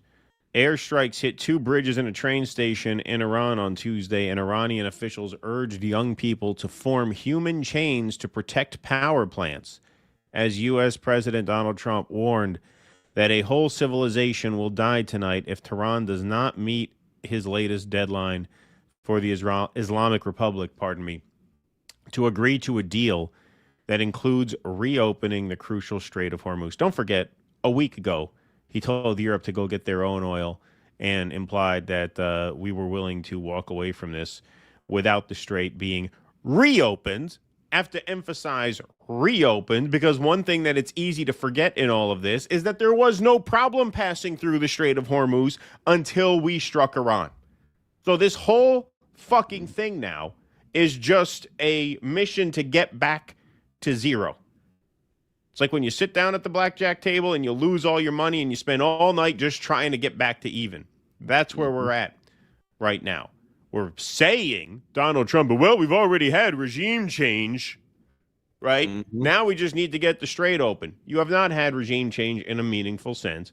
And the fact that the strait is not open is a result of our decision to invade. So talk about absolutely fucking pointless. Talk about dying for fucking nothing. Nothing. That's what this war is for now. It's about it is a mission to get back to zero. That's what it is. And I'll add a little bit more to this. How ironic is it that, there was, because everyone talks about, oh, what if we installed a Shah? Let's rewind back the clocks a little bit further. There was a national government in Iran, okay? And they wanted to take care of their own people. And they wanted to build a strong relationship with the United States. But no, big oil, the British intelligence, American intelligence, CIA, we did a coup and we removed that national government. So how ironic now we're trying to destroy a civilization, but this is the second time we're now doing it again. There's a reason why the Ayatollah came in charge. There's a reason why it's called the Islamic Republic of Iran. There's a reason why. It's because we upended their government and ended their own national government. We did this in the 1950s, and now here we are repeating ourselves again in 2026, doing this to a sovereign nation. You think the people of Iran are going to forget what we did to their religious leaders, to their government, to their children, to their people, to their infrastructure? You think they're going to be okay with us just moving on in, controlling their oil? No. We will be stuck there forever. Rome never conquered Germania. Rome fell. And America, I think, is going to conquer Iran. Guess what? We thought we'd be in Afghanistan and Iraq for quite some time. We left those regions. We're going to be sending young people to die in a pointless fucking war that has no benefit whatsoever. And if you think you're fine now, wait till gas is like $12. Wait till gas is $20. You want madness and stupidity? This is how we get to it, people. Yep. So here's the tweet. A whole civilization will die tonight, never to be brought back again. I don't want that to happen, but it probably will. However, it's just amazing. I mean, it's just this guy shocking does not know how to write. However, now that we have complete and total regime change, where different, smarter, and less radicalized minds prevail, maybe something revolutionarily wonderful can happen. Who knows? We will find out tonight. One of the most important moments in the long and complex history of the world. 47 years of extortion, corruption, and death will finally end. God bless the great people of Iran. Wow. So here are some excerpts from yesterday's press events here. How would it not be a war crime to strike Iran's bridges and power plants? Trump, they're animals. Oh, Mr. President, how would it not be a war crime to strike Iran's bridges and power plants? Because they killed 45,000 people in the last month. More than that. I think it could be as much as 60. They killed... Yeah, this number keeps going up and up and up and up and up. Yeah. Yeah, right. First it was 30, then it was 35, now it's 45. Now he's saying it's 45, maybe 60. Protesters, they're animals. And we have to stop them, and we can't let them have a nuclear weapon. Very simple. They want a nuclear weapon. They've been trying for a long time. I stopped them with the Obama horrible Iran nuclear deal. I stopped them in a lot of different ways.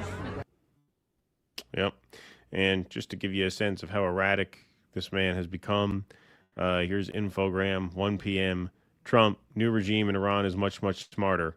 1:02 p.m. Trump, Iranian regime, are animals. They're thugs. Trust me, both statements just 2 minutes apart. Here it is.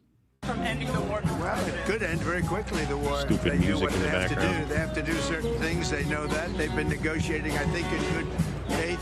We've had total regime change. You know, the people there now are much more reasonable than the lunatics that you had in phase 1 and phase 2. They were lunatics. The people that we're negotiating with now on behalf of Iran are much more reasonable. You can call it what you want, but I call it regime change, and I think most people are giving us credit for that. The first regime was taken out. The second regime was taken out. Now the third group of people that we're dealing with is not as radicalized, and we think they're actually much smarter. And then, of course, just a couple minutes later, the last clip we saw, they're animals. They're animals. So, obviously, as we've mentioned earlier in the stream, the man is losing it and spiraling hard. Piers Morgan says this is a brazen pre-admission of genocide against the Iranian people. Wow, look at that. Piers Morgan calling out a genocide before day one this time. How do you like that? Well, I guess it's probably not technically before day one, but it's assuming, or I shouldn't say assuming, depending on the level of escalation, it might feel like day one in a few hours.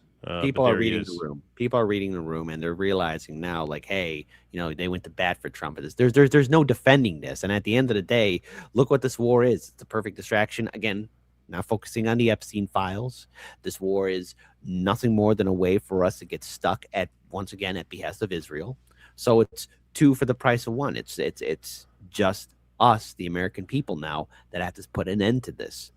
How that's going to happen? It requires everyone to right now start taking action, getting out on the streets, start speaking out so the world doesn't see that we're for this. And dare I say it to our military commanders, are you prepared for that order to send these troops in?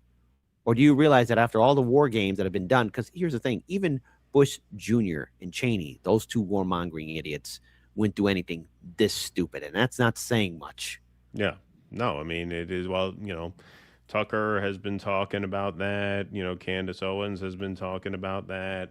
You know, the Democratic senators said, you know, you don't have to follow illegal orders. You know, there's all kinds of concerns around that. Of course. And in Congress and in the cabinet and at his number 2 seat, The vice president has some things he can do. Let's see.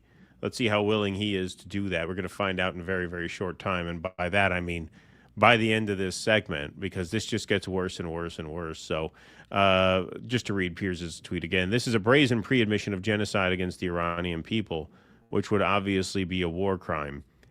Madness. Yeah. Mm-hmm. So Candace Owens, to your point here, says the 25th Amendment needs to be invoked. He is a genocidal lunatic. It's Candace Owens, staunch supporter of Donald Trump at one time, multiple times. Once. Our Congress and military need to intervene. We are beyond madness. Okay, so for those who don't know, and I'm not saying Candace doesn't know, I'm just saying, when we're talking about the 25th Amendment, you're not talking about the Congress at the first phase. You're not talking about the military. What you're talking about is the vice president initiating a 25th Amendment invocation. Marjorie Taylor Greene thinks that's a good idea. She comes out and says 25th Amendment. Not a single bomb has dropped on America. We cannot kill an entire civilization. This is evil and madness. Julian Andreoni put out a thread of all different members of Congress calling for invocation of the 25th Amendment. You can go check that out at Julian Andreoni. It's a pretty long thread, pretty long list of politicians, Democrats, of course, and Marjorie Taylor Greene, a former congresswoman. Ro Khanna just put out a video calling to invoke the 25th Amendment. But whose call is this? Whose call is this? It is actually not for Congress to do it, at least not at the outset.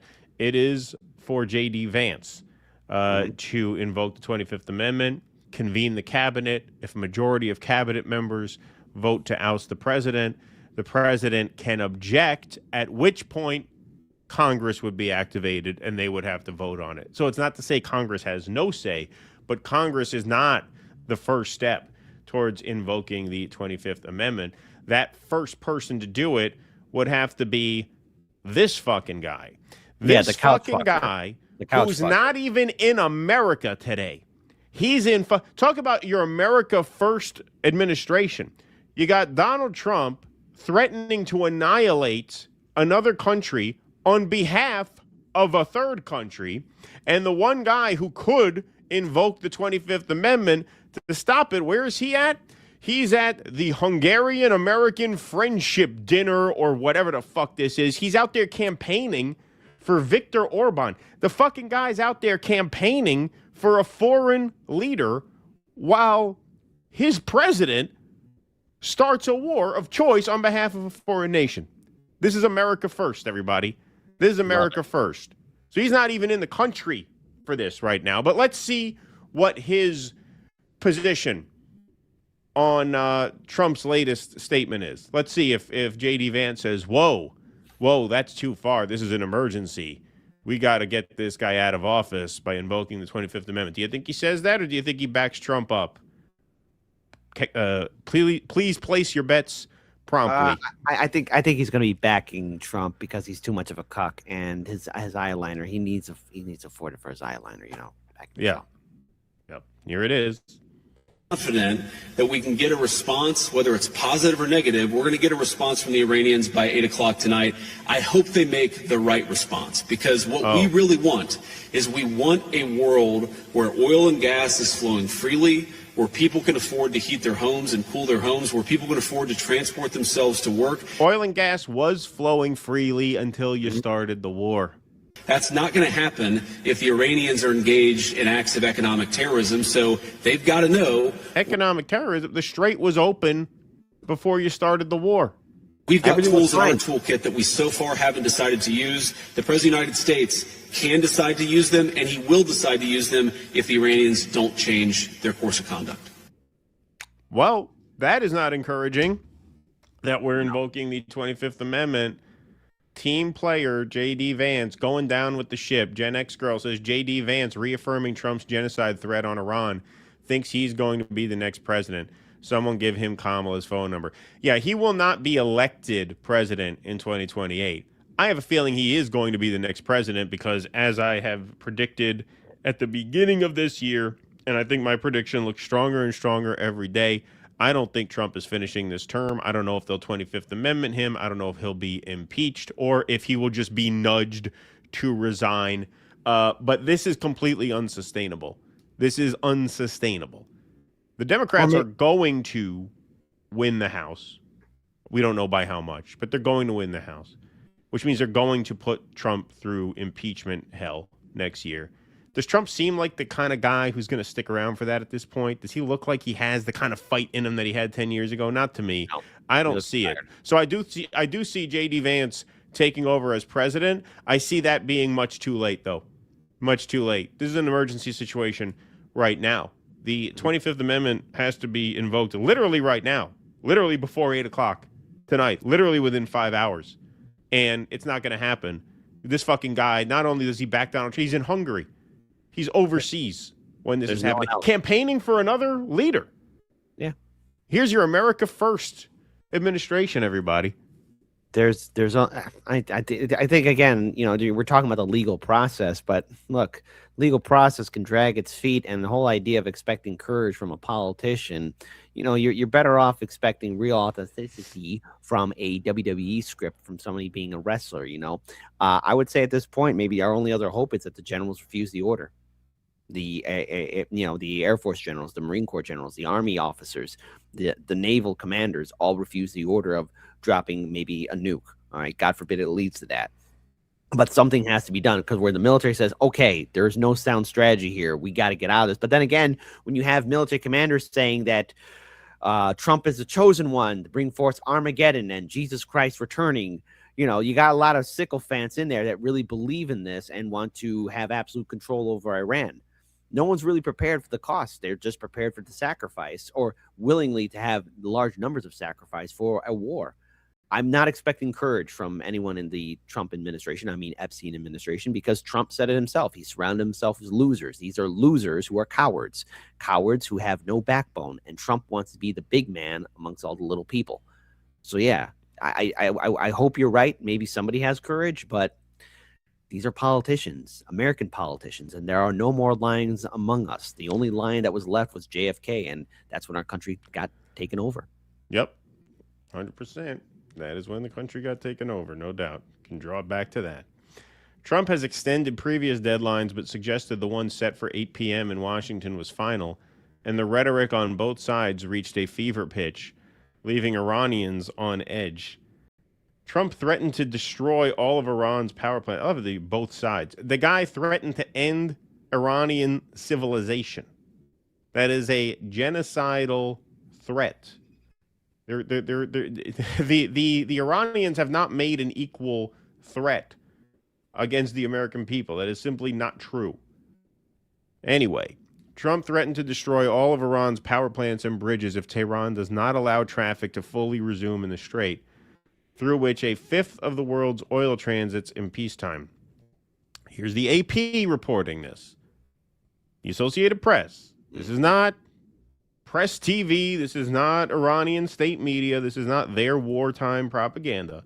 This is the Associated Press, an outlet of record here in this country, says Iran's president said 14 million people, including himself, have volunteered to fight. So if our media is reporting that as credible, of course, this is a paraphrasing of a quote from the Iranian president, but they must think it's credible enough to run with 14 million people. You cannot win. Cannot. It's not even worth entertaining. You are not winning a ground war against a fighting force a third that size, a tenth that size. Let's say that's off by a factor of 10. Let's say it's 1.5 million people. You can't win that. It's impossible.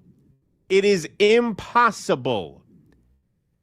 That is why the threat of unconventional weapons seems all too real.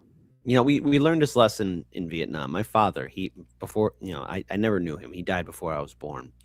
But he served in Nam. He served in the Marine Corps. And, he survived the Tet Offense. He only talked about it once, and that was it. And we didn't win Vietnam. The Vietnamese kicked us out. That was their home. That was their territory. Are we really prepared for the same amount of anarchy, perhaps even more so in Iran, a very mountainous terrain? Like, this is where empires go to die. This is where the empires go to die. Say for Afghanistan, I mean, this is where nation states go to die when they think they could take over Persia. All right, that was Iran before it became Iran. You know, that's the remnants of Persia. Okay, we occupied Afghanistan for 20 years. Within minutes of leaving, the Taliban was back. Yeah, they were back in power. That was it. Like, it was all right. We're back, everyone. There's no way we can sustain a full-on occupation of a nation. And not only have they been prepared for this, but the older generations are now there's probably some grandfather or grandmother saying to their young people, see, this is what the American government's going to do. We told you they were going to do it. They don't have your best intentions. This is what's going to happen. We just fed right into the propaganda thanks to the Trump administration, I mean Epstein administration, and Israel. We are now in this now. And we have to, again, there's no real sustainable victory. What does a peace in Iran look like? What does the full-on occupation of Iran look like? What does the next government of Iran look like? And when we leave, who's to say that the Ayatollah doesn't come back? Perhaps even more so. And even if we do leave right now. There's an Ayatollah there now. Yeah, there is, of course. But I'm saying, like, let's say it's a full-on removal of, let's say. Oh, okay. All right. Sorry. Yeah. Right? Hypothetically. How does this, how is this going to come back to haunt us? Because even if we do leave right now, you better believe that Iran is going to double or triple its efforts to get a nuke. If not make one their own, then get one from China or North Korea or whoever, so that no one's going to threaten them again. Well, like, that's the thing. Yeah, there's no happy scenario here. The best case scenario was never bomb Iran in the first place. Yeah, I mean that to me is, I mean, one of many major differences between now and the end of World War II. If nuclear weapons are engaged this time, that's not going to be followed by like a 50-year Cold War where there's duck and cover drills and then there's theaters here and there throughout the following decades. No, I think from the first nuclear exchange, it escalates. And that is why the stakes are literally apocalyptic, and that is why this was the thing that could not happen. This was the thing that simply could not happen. This is the thing that everyone with a fucking head on their shoulders was deathly afraid of since the Iraq War. And we were able to avoid it since the Iraq War. And as John Kiriakou said, the Israelis, every time they came to Washington, asked the president, whoever he was, to help them bomb Iran, and every president told them, no, we can't do that until Donald Trump's second term. That's not because every other president was a kind-hearted peacenik. It's because every other president understood what we have just demonstrated in this segment, which is that the war is unwinnable, it's impossible, and it's suicidal, and it's insane. Donald Trump was the only one Israel had enough by the balls where that didn't matter. Mm-hmm. Period. Period. End of discussion. This is not, and I'm not going to, we could talk about this till we're blue in the face, this stupid conversation on X. Well, does that mean you're letting the United States off the hook? No. No. Of course, the United States made a deal with the devil when they allied with Israel. And this is the price of that. It's not to exonerate the United States of anything. But the fact of the matter is, we are in this because the Israelis have Trump by the balls tighter than they had any other president by the balls. That is a fucking fact at this point. How could you not see that? All right. Let's take a quick chat break, and then we do have more stuff today. That's right. High energy Hello, today. chat. High energy. For the season finale of Planet Earth. Right. Yeah, exactly. Kawaii Cowboy says, F the troops. The U.S. military has done nothing but make the world less safe my entire lifetime and long before that. Like I said, man, I empathize with people having those thoughts. The one thing you have to figure is, look, the United States is not going to not have an army, right? Somebody's going to go fight. If these people didn't sign up, then they would just be drafting people every time a war started. So, at the end of the day, it's easy to, I won't say fall into sentiments like that because I'm not saying there's no rationality to it. But, you know, I've had those thoughts myself. And ultimately, I think, you know, I mean, Kit, you know what the incentives are for people to go fight, how people get swept up in this, you know. Oh yeah, I know. Like there's the idea of going and having your college paid for, other benefits too. But the thing is the caveat is don't die. It's easy when you're in your first 4 years and you choose to make it a career. But even then, making it a career, there's the higher rank you go, the more involved in politics you see. And I just wanted to do my 4 years, but I do remember my time in the Marine Corps, how even when I was in boot camp, there was sort of like disincentivizing us to take the GI Bill, or, oh, you're not here just to go to college, right? Like that happened a few times, and I very rarely share this with people. I was telling my mind, no, once I'm out of here, I want to use my GI Bill. But you had to lie a little bit, no, I don't want to, just whatever. But I would never get too involved in the conversation because, it's just okay, I wanted my GI Bill. And thankfully, I was able to serve my 4 years. Everyone came home alive and well, and we didn't see the horrors of war. Everyone came home, which is lucky because my job was infantry. But I would not want to serve now, and no, I don't want to see anyone else fighting a pointless war with Iran. There were no WMDs in Iraq. It was just all a lie, and it's just sad to where now we haven't had peace really in our time for the last 20 plus years. And what's interesting is that, during that time when I got out of the Marine Corps, I was then later on after college and then reading more articles of how young children, who were 18, were now patrolling the same roads in Iraq and Afghanistan that their fathers did. It's great. It's full on generational. Now it's going to be grandchildren and great grandchildren. We're going to be there forever for Israel.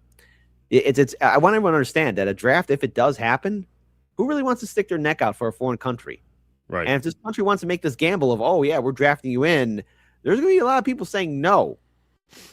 Well, that's what they got those ICE jails for, I guess. Yeah, I guess so. We're all going to jail. I'll see you in prison. Be like, damn, they got you too? R. Dean W., what happens when 93% of our representatives in government are Zionists and excited for the end times? Yep. Kuznetsky Bassane, Jesus, and I'm an atheist. It looks like the end times. Very, very scary. Very scary. I'll say it again, since there's Lindsay again. The only thing I want to hear Lindsay say is, ah. Brad Gilbert, that has multiple meanings. That Fox Truth ain't chump. Praise be to Allah, DJT. Thank you. Gina and Heidi, I just wanted to say felch one last time before the world ends. Received. Message received. Miss Lindsey Graham has got to find a healthier way to get an orgasm. Jesus Christ. Yes, indeed. Sasser says, to paraphrase a gay icon movie, you wouldn't be able to do these awful things to me if I weren't still in this chair. But you are, Keaton. You are in that chair. Love you guys and welcome, Kit. Thank you very much. Appreciate that. Sunshine Lollipops, thanks for the donation. I don't want to live in this world no more. I don't want to die in a nuclear war. I want to sail away to a distant shore and live like an ape man. Thank you, Sunshine Lollipops. Tenured Village Idiot, Iranian slogan, make Israel Gaza again. Jeff Saucerman, Donald J. Trump. The J stands for J retard. The L is silent. The R, oh, J is for retard. The J is silent. Good one. Good one. I like that one. Okay, let's see over here. People are talking about end times. There's a movie that was done, I think, in 1990 or 2000 called Megiddo 2, The Omega Code, which is about the end of the world. Satan is born into a rich family, and his brother, the Jesus Christ second coming, is like they're brothers, and they're both from a rich family. And the end, spoiler alert, the end of the world is Mexico, China, and the USA join forces to stop Satan. So there we go. Yeah, it's such a crappy movie, especially when you have the scene where Satan is telling people in Africa that they should worship him. So yeah. It's pure gold, man. It's comedy. Maybe I should do it for movie night tonight before the world ends. Comedy gold. There you go. Michael Castillo, good afternoon, gentlemen. Clint, you are awesome, and so is Chicago. You're talking about Kit. Clint was my last guest. And so is Chicago's big city with a small town feel. Thank you for your service, and we are all Persia. Yep. Yes. That's the first time I've ever been called Clint. There you go. I think you got you confused because Clint Russell was my last guest. I just had a Clint on Sunday. Awesome. Carmine says it's pretty absurd that the opposition was quicker to impeach Trump over Russiagate than for these major crimes and present danger. But I guess representatives won't bite the Israeli hand that feeds. Well, they had a majority during that time in 2019. They don't have that now. I think they would impeach him now just for the politics of it. Like there's nothing in it for them politically not to.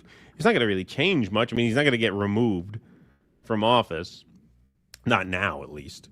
You know, after the midterms, if the Republicans get beat badly enough, you could see momentum build toward forcing him out of office, because what the techno-feudalists really want is Vance.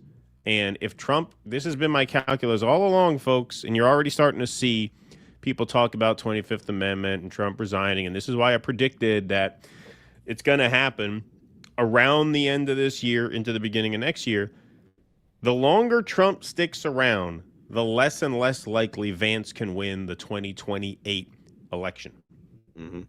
And they want Vance to win that election because he is the PayPal mafia guy. He is the Palantir guy. He is the techno-feudal deep state guy. And so if he can't win, it sets that wing of the oligarchy back a bit. I won't say it takes them out of the game. Of course, it doesn't take them out of the game. They got the contract already that Trump gave them. But they really want Vance. And Trump finishing a term makes it very difficult for Vance to win. If Trump resigns and Vance becomes president and does a couple of good things to try and wash the stain off of this, and don't forget, the Democrats got shitty candidates. They got fucking Gavin Newsom. They got Cory Booker. They got AOC. They got Pete Buttigieg. Like, the Democrats are very beatable if Vance takes over and establishes a resume. If Trump sticks it through to the end, Vance ain't winning. Vance ain't winning. Just about every Democrat is going to beat Vance at this rate. So that's why I think Trump is going to resign at some point. They would want a second imperial presidency, because look, if JD Vance is able to take over the second term, he does 2 years 10 years of Trump's remaining term, then he can get reelected for his first official one and then second one. So he's in power for 10 years, and there's a lot a president can do in 10 years in a hypothetical scenario like that. Hell yeah. So that's why I think it is a likelihood that Trump will resign at some point. We don't know exactly how. Dark Matter Zombies. Landrew, thanks for the $100. Landrew, soon people will ask, what was Israel when Palestine is free? We will all be free. Thank you, Landrew. Appreciate that. Sounds like a good scenario. Very much, my friend. Thank you for the generous donation. I should have my bell. I should have all my stuff ready, all my props ready for the Sunday show. I should have my prayer bell and my prayer bowl, not prayer bell, my prayer bowl, and then my bell for the big chats. So thank you very much for that, Landry. Much appreciated. All right, just got one piece of business to take care of. Kit, got a little read to do, and then we'll move right on along. All good. All righty.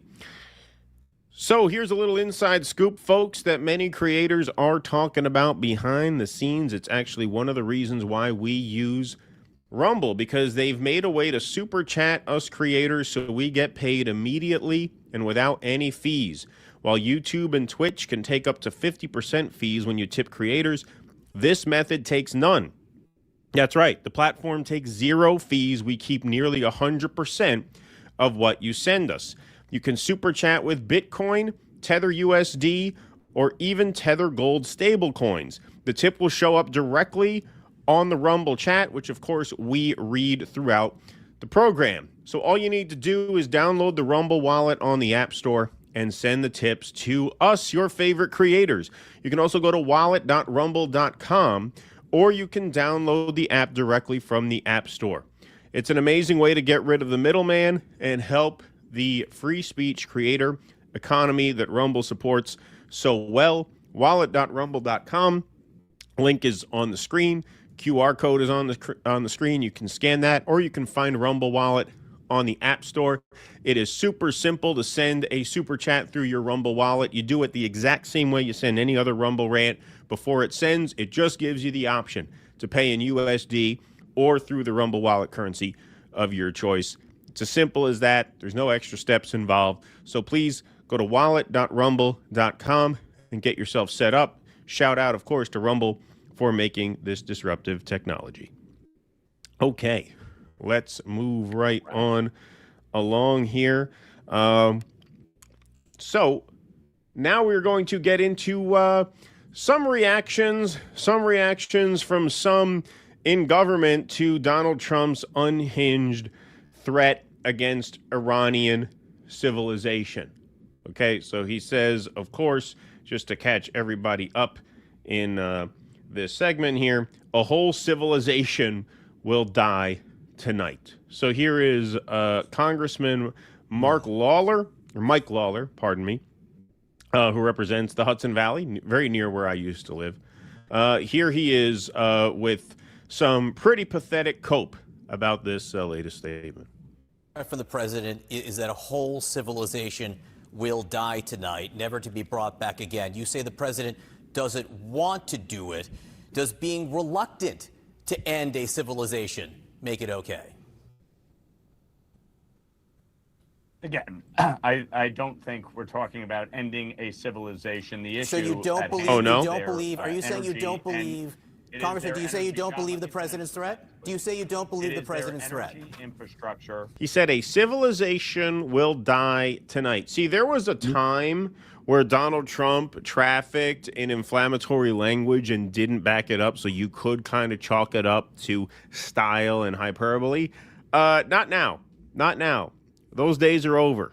Those days are over. Just like the Trump derangement syndrome, days are over. When's the last time a credible person used that phrase unironically? It's been a while. It's been a while. I think now Trump derangement syndrome should be go for the sickle fans who still believe in Donald Trump. Exactly. Exactly. It is their energy infrastructure and their civilian infrastructure, including roads and bridges. That will cripple the Iranian regime. No, that will cripple Iranian civilization. Like, how two-faced could you be? No, we're not talking about a threat to civilization. We're just talking about civilian infrastructure like roads and bridges. That will cripple the regime.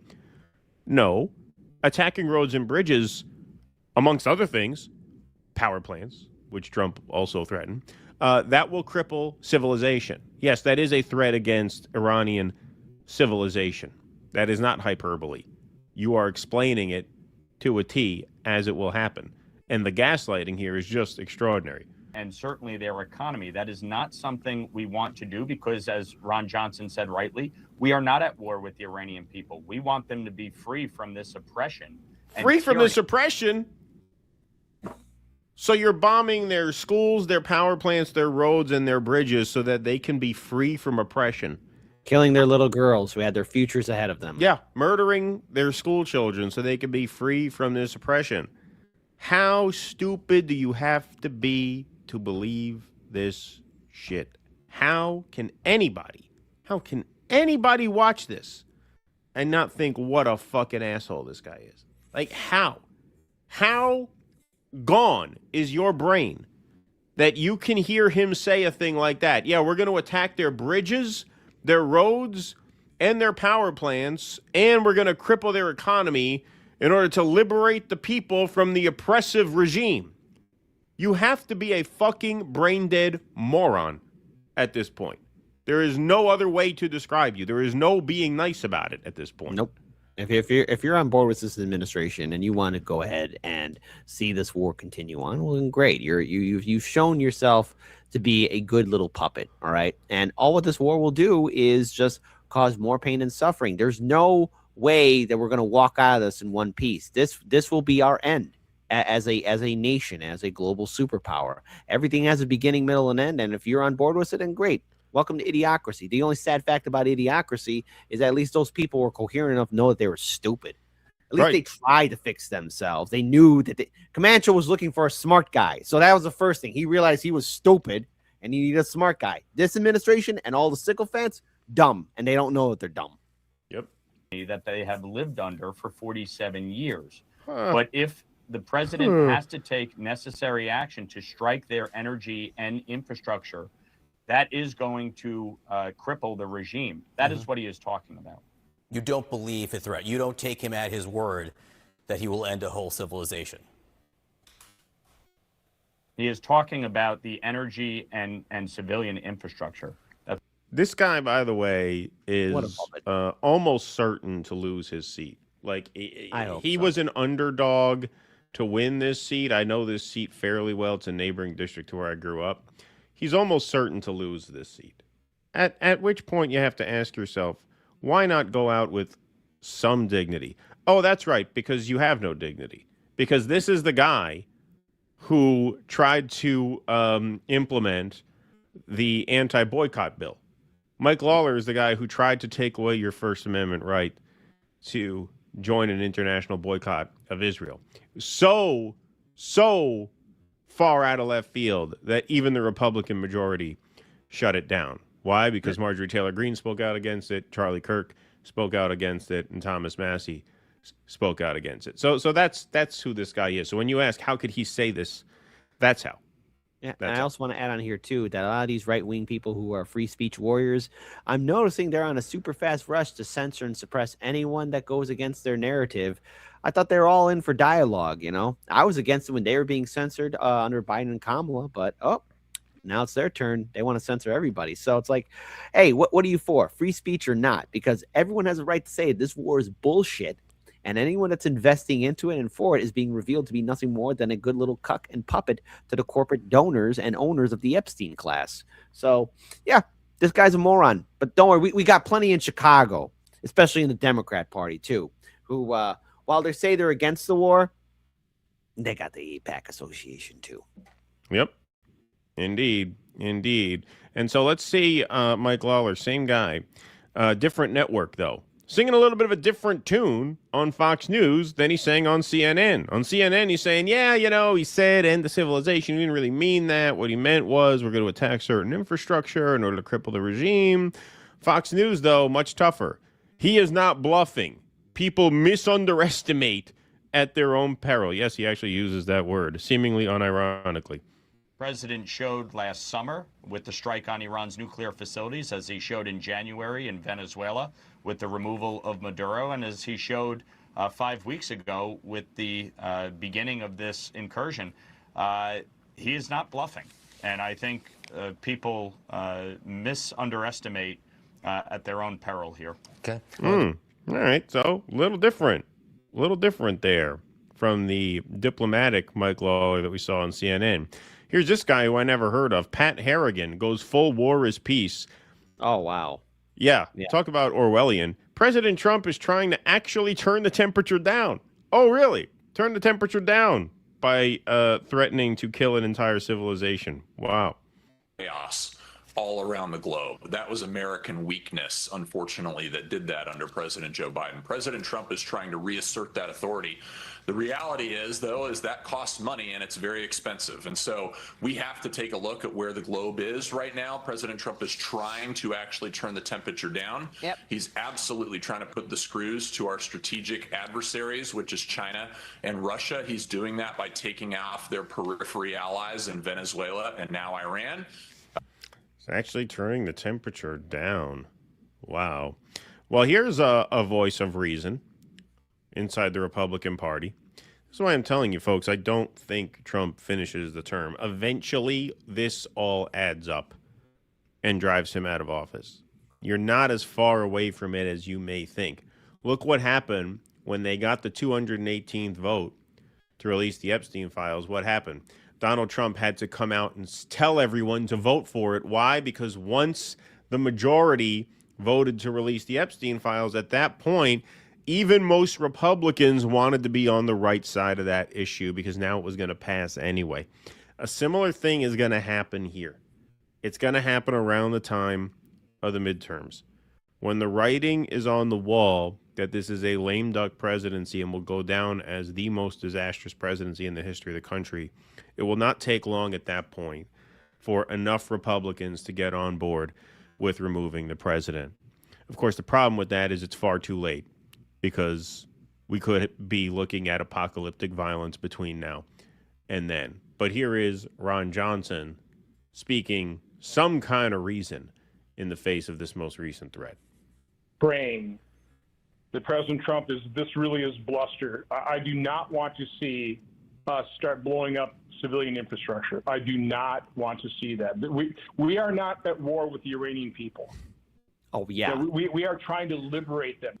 Uh-huh. I'm trying to free you as I'm punching you in the face. I'm trying to free you as I'm kicking you in your gut. Don't you understand? I love you. Sounds like every domestic abusive relationship ever. Don't you understand? I'm beating you because I love you. Yeah. That's what this war is. To liberate them, really? Oh, thank you. All my family's dead. Where would I be without you and your wonderful liberation? This is what Iraq was. You look at the displacement, you look at the death. Yep. You look at the long-term political results there, all of the aftershocks of that. This is that times 100, and you're starting to see the writing on the wall pretty soon in the current moment. You want to hear something funny? Yeah. So on my second tour, my first tour we were in the green zone, so that was like SeaWorld. You know, we were living in Saddam Hussein's palace. You know, it was all that good stuff, right? Second tour, we were in this place called Ashraf. And, you know, we did some joint exercises with the Iraqi army. And there were a few times where we spoke to them. You want to know what most of the Iraqi army was saying? They wanted the visa to get the hell out of Iraq. A lot of people. And even on my first tour, too, like, yeah, no, we want to get out of here. We want to get out of here. We don't want to stay. I remember saying to him, don't you want to help rebuild your country? He's like, no, I want out. I want to get my family out of here. No one wants to stay. And same thing with the Afghan military, too. That military, They didn't care.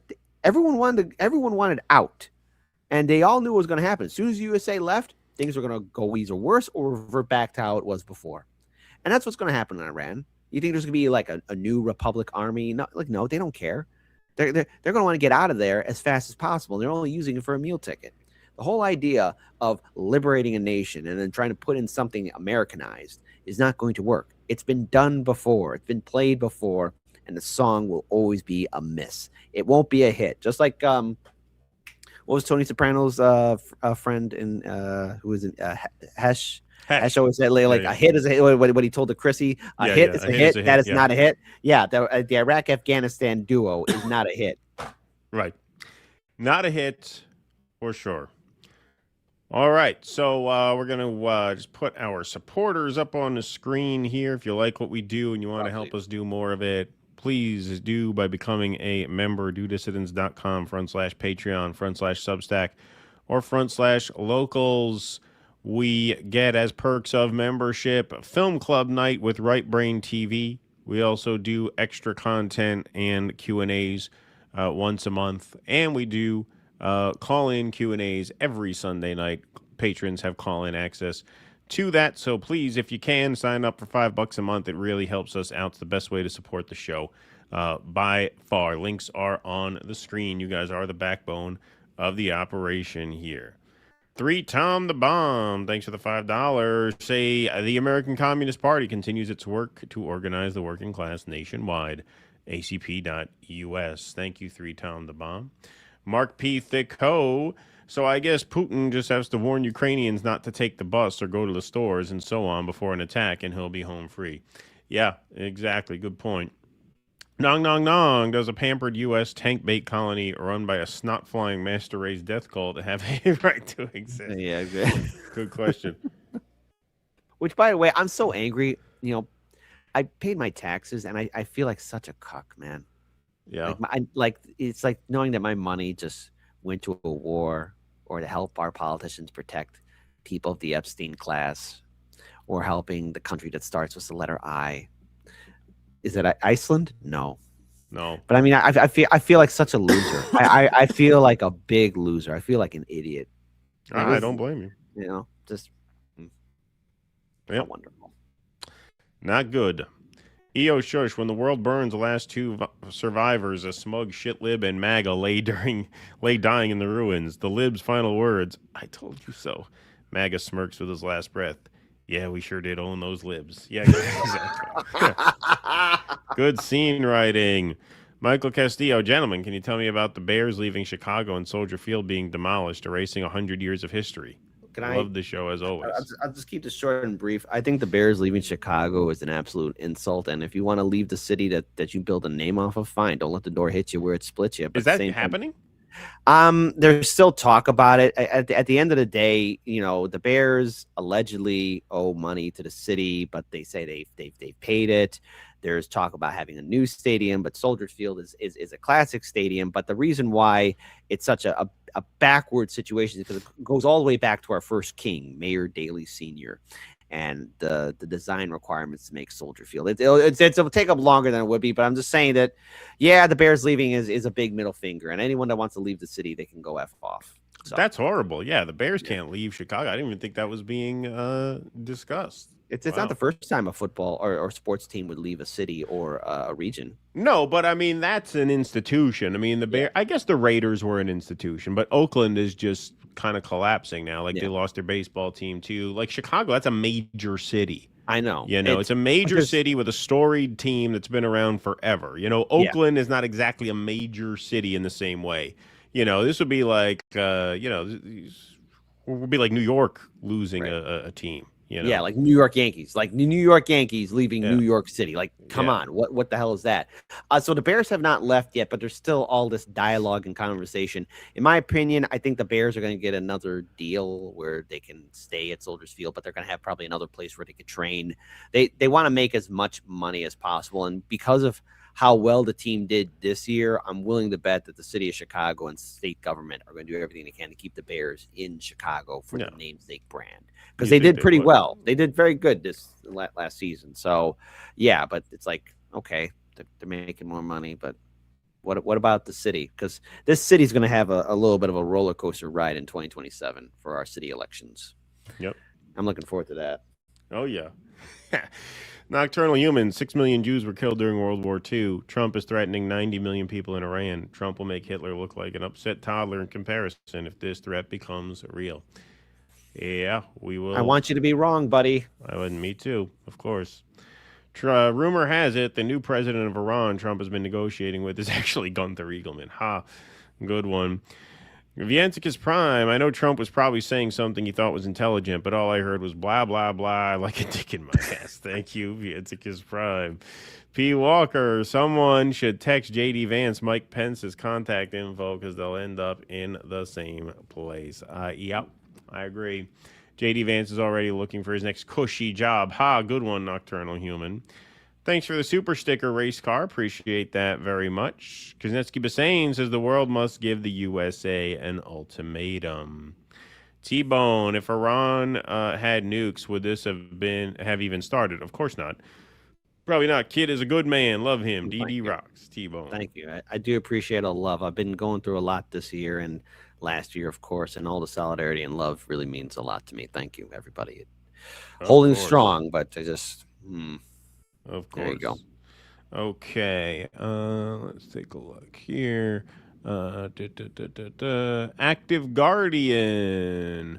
Mods, please ban M.A. Brown for death threats. You can't make death threats. No death threats in the chat. That's the rules. Yeah. No one threatens the lovelies. No one does that. Exactly.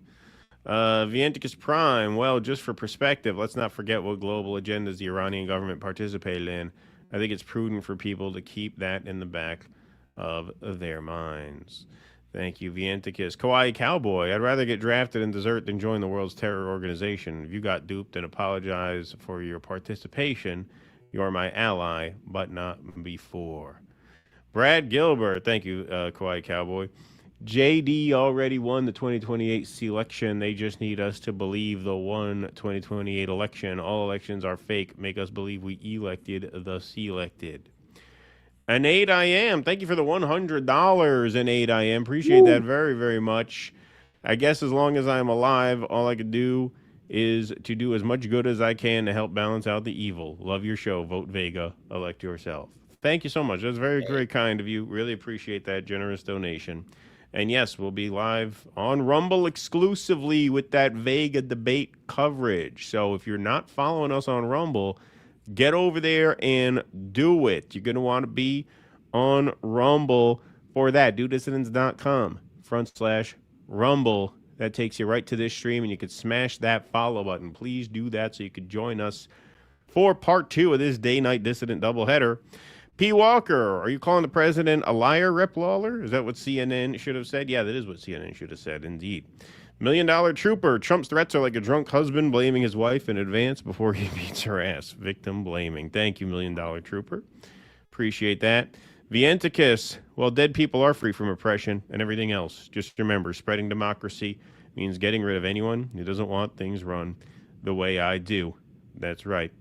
$1 Million Trooper, damn, Kit stepped all over my Rumble rant. I guess we have bigger problems to worry about, though. Oh, I'm what did sorry. he step on your Rumble rant for? Oh, if that happened, I'm sorry. It's all right. Send another one. That's an occupational hazard, you know. In the words. I'm sorry. I All love right. you. I'm sorry. There you go. He loves you. There we go. He made up for it, right? All right, folks. We got one more segment on the day. Thank you so much for being here. Appreciate you all. At one point, we were up above 25-25, so we'll give one of these. In the year 2525. All righty. One more segment on the day here. They may call him Rob Schmidt, but on Due Dissidents, what do we call Rob Schmidt? The Chin Man, the DEI chin hire. I maintain there is absolutely no way this man would have a job were it not for his pronounced chin. And every time he opens his mouth, he strengthens that theory. So here he is talking with Glenn Greenwald about the Iran war. Now, before we play the interview, we're going to play most of it for you because it wasn't very long. But this was the clip that kind of went viral here, where Chin Man was shocked that Glenn Greenwald would formulate that actually Israel's a bigger threat to the United States than Iran. Or Iran, which do you think is more dangerous to the West? Right now, I think Israel, with its gigantic nuclear stockpile led by religious and political fanatics, is infinitely more dangerous to the United States than Iran is. You think it's more fanatical in Israel than it is in Iran? Look at how many countries they've attacked in the last 3 years. There's 7 or 8 different countries they've attacked. They've stolen land from Syria, Lebanon. They vaporized people in Gaza. That they're I think Israel attacked. is infinitely more dangerous. They're constantly attacked for existing. I mean, you're a Jewish guy, right? You understand that. No, that's not why. That's not why they're attacked. That's not why Israel is attacked. You know, there's a very complex history of them stealing land and being expansionist. But at the end of the day, I thought Donald Trump was going to focus on the American worker, the American community, revitalizing our manufacturing. Where is all that? We're only focused on the Middle East and wars in the Middle East. This is madness. That's like when he plays that card. You're a Jewish guy, right? You're a Jewish guy. You should be on their side. You should be on their side. Yeah. Yeah. Well, that's about as intellectually rigorous as the Chin Man is capable of being. So now we're going to take a look at some of the rest of this interview here. It's just truly astounding. I mean, if you lived through the Iraq War propaganda, this might give you a little bit of PTSD. Just be warned. The Strait of Hormuz is not clear at this point, but can you really honestly say that because these oil ships in the Persian Gulf are afraid of an errant drone from a dying regime, that they won't move through at this point is a claim that the regime is winning the war, though, because the regime is being decimated? First of all, okay, once again, the stupidity of this question. Are you really saying that these tankers are afraid of being hit by a drone from a dying regime? Yes, of course they're afraid of being hit by, like, what? Right off the bat. Like, the question is just so obviously idiotic. That means Iran's winning? Yes. It does. Because they have home field advantage. They're playing on their home turf, which means victory for them simply means survival. And the calculus from the beginning of this war is that Iran cannot be decimated, meaning turned into a Libya, turned into a Syria, turned into a failed state. Iran cannot be turned into a failed state before they can destroy the world economy by closing off the strait. So that's all victory means for them. And so, yes, Chin Man, they are winning according to those terms, pretty obviously. So let's see what's happening to the Gulf states too. I mean, the Gulf states. I mean, Dubai's never going to recover. Of course, for the rich. Of course. Bye bye Dubai. No more poo-poo models. Right. Exactly. Dubai is done. And look, I mean, these other countries have governments that are mostly, bought off by the West, but that is not to speak ill of the people there. What happens when the desalination plants get hit in these neighboring countries and you have mass death and mass displacement? Like, the whole thing is a fucking nightmare.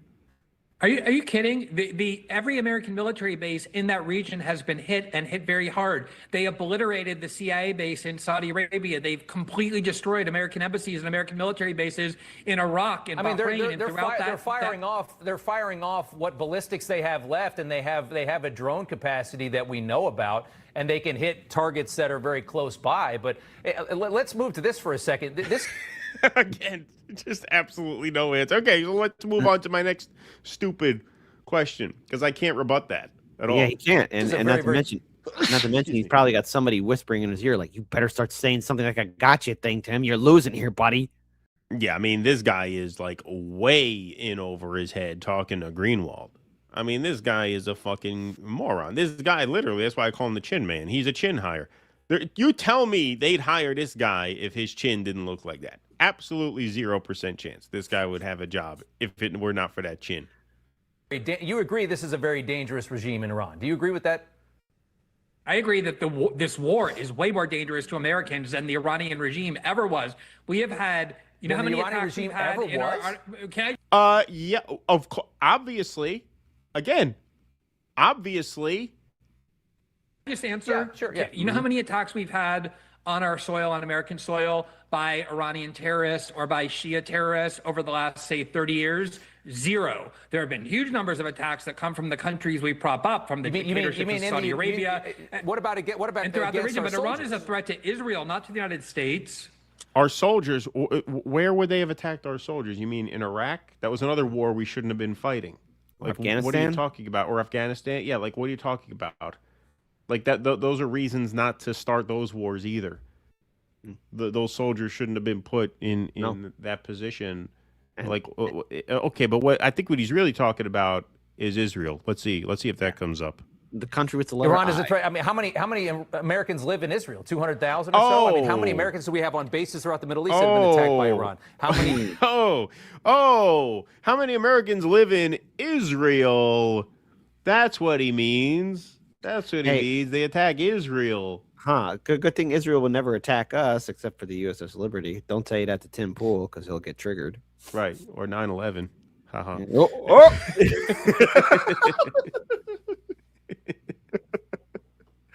The effects of proxy terror throughout the region. By that rationale, we have to defend every country. There are Americans in every country, living in every country throughout the world, far more than Israel, and that means we have to go and defend them. And I think, Rob, this is the real point, is that... See how this guy never is able to combat a single point that Glenn makes?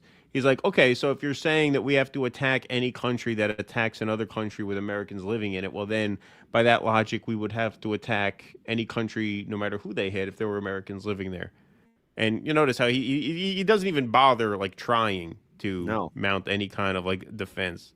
Yeah, President Trump promised... Sorry, go ahead, kid. Well, and also here's the thing I've noticed too. Like, again, you got a lot of conservatives and people who did vote for Trump saying, like, no, we did not vote for this. We did not want another war. And all the talking points that are being used for what was done for Iraq and Afghanistan, it's falling flat. It's like everyone's heard this before. It's not working. And then the great shaming of, oh, well, you'll be canceled. Okay, great. We've lived through the great era of cancel culture. We know what you can do. But everyone that's being canceled and being called out is being proven correct. I mean, Dave Smith's owning the PBD little cheer boy. I mean, his points were proven correct, calling out Israel, calling out the United States. Everyone is calling this war out for what it is. It is going to be the biggest disaster this country can ever get involved in. Yep. to avoid Middle East wars of exactly this kind. Well, and he said when he started off that it was going to be at most 6 weeks. We are nowhere near finished to this war. Again, the Strait of Hormuz is closed. The regime is very much in place. We're in exactly the kind of quagmire that President Trump promised we wouldn't be in. The strait is closed. I thought the focus was going to be on America. Because the shippers are scared, again, of a potential. I don't think they have control of the Strait of Hormuz. There's just a lot of fear that if you send a boat through there, an errant drone might actually hit one and you could have a huge mess, and I understand that. What does he mean an errant drone? What do you mean errant drone? No, they're controlling the strait, and they say they will fire upon ships from hostile powers that pass through the strait. Like he's acting like what? Like he's acting as if the people on these boats have some like irrational fear of being hurt if they sail through the strait, and that it's just because the people who operate these boats are like overly paranoid that they don't want to take a chance and sail through the strait.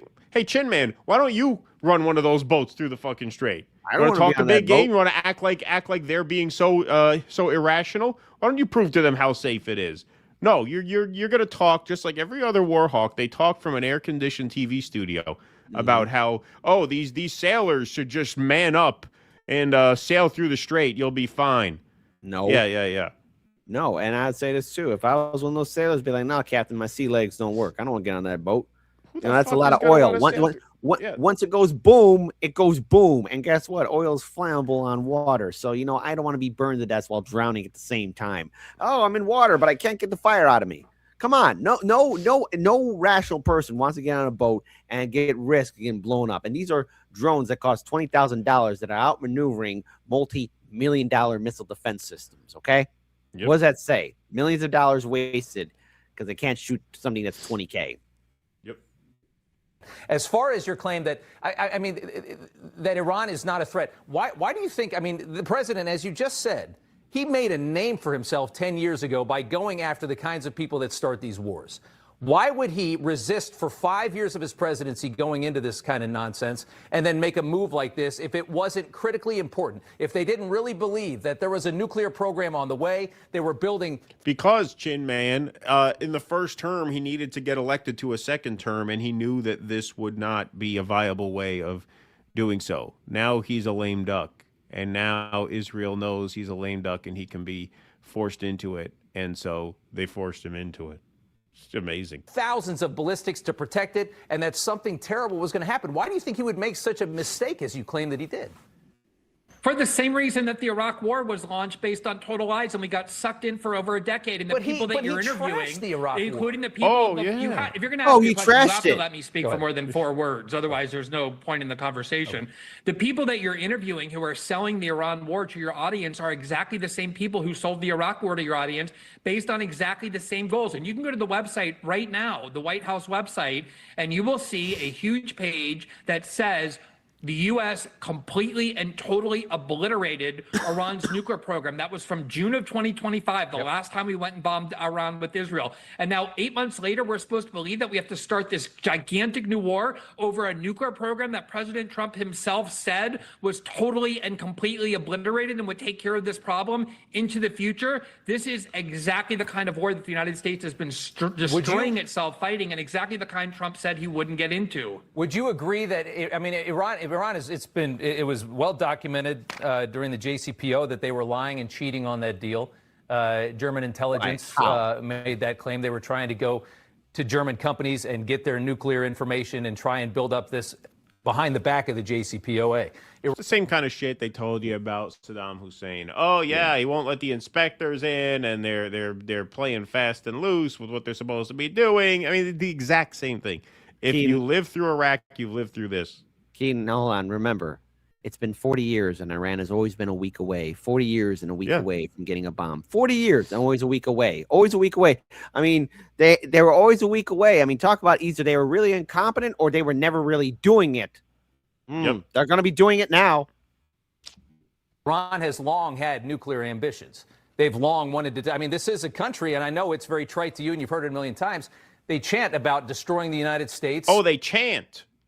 They chant again with the chanting. Oh, did you hear? You hear they chant mean things about the United States. Again, Oh, wow. you just Good have to be word. a fucking child to absorb this as serious commentary.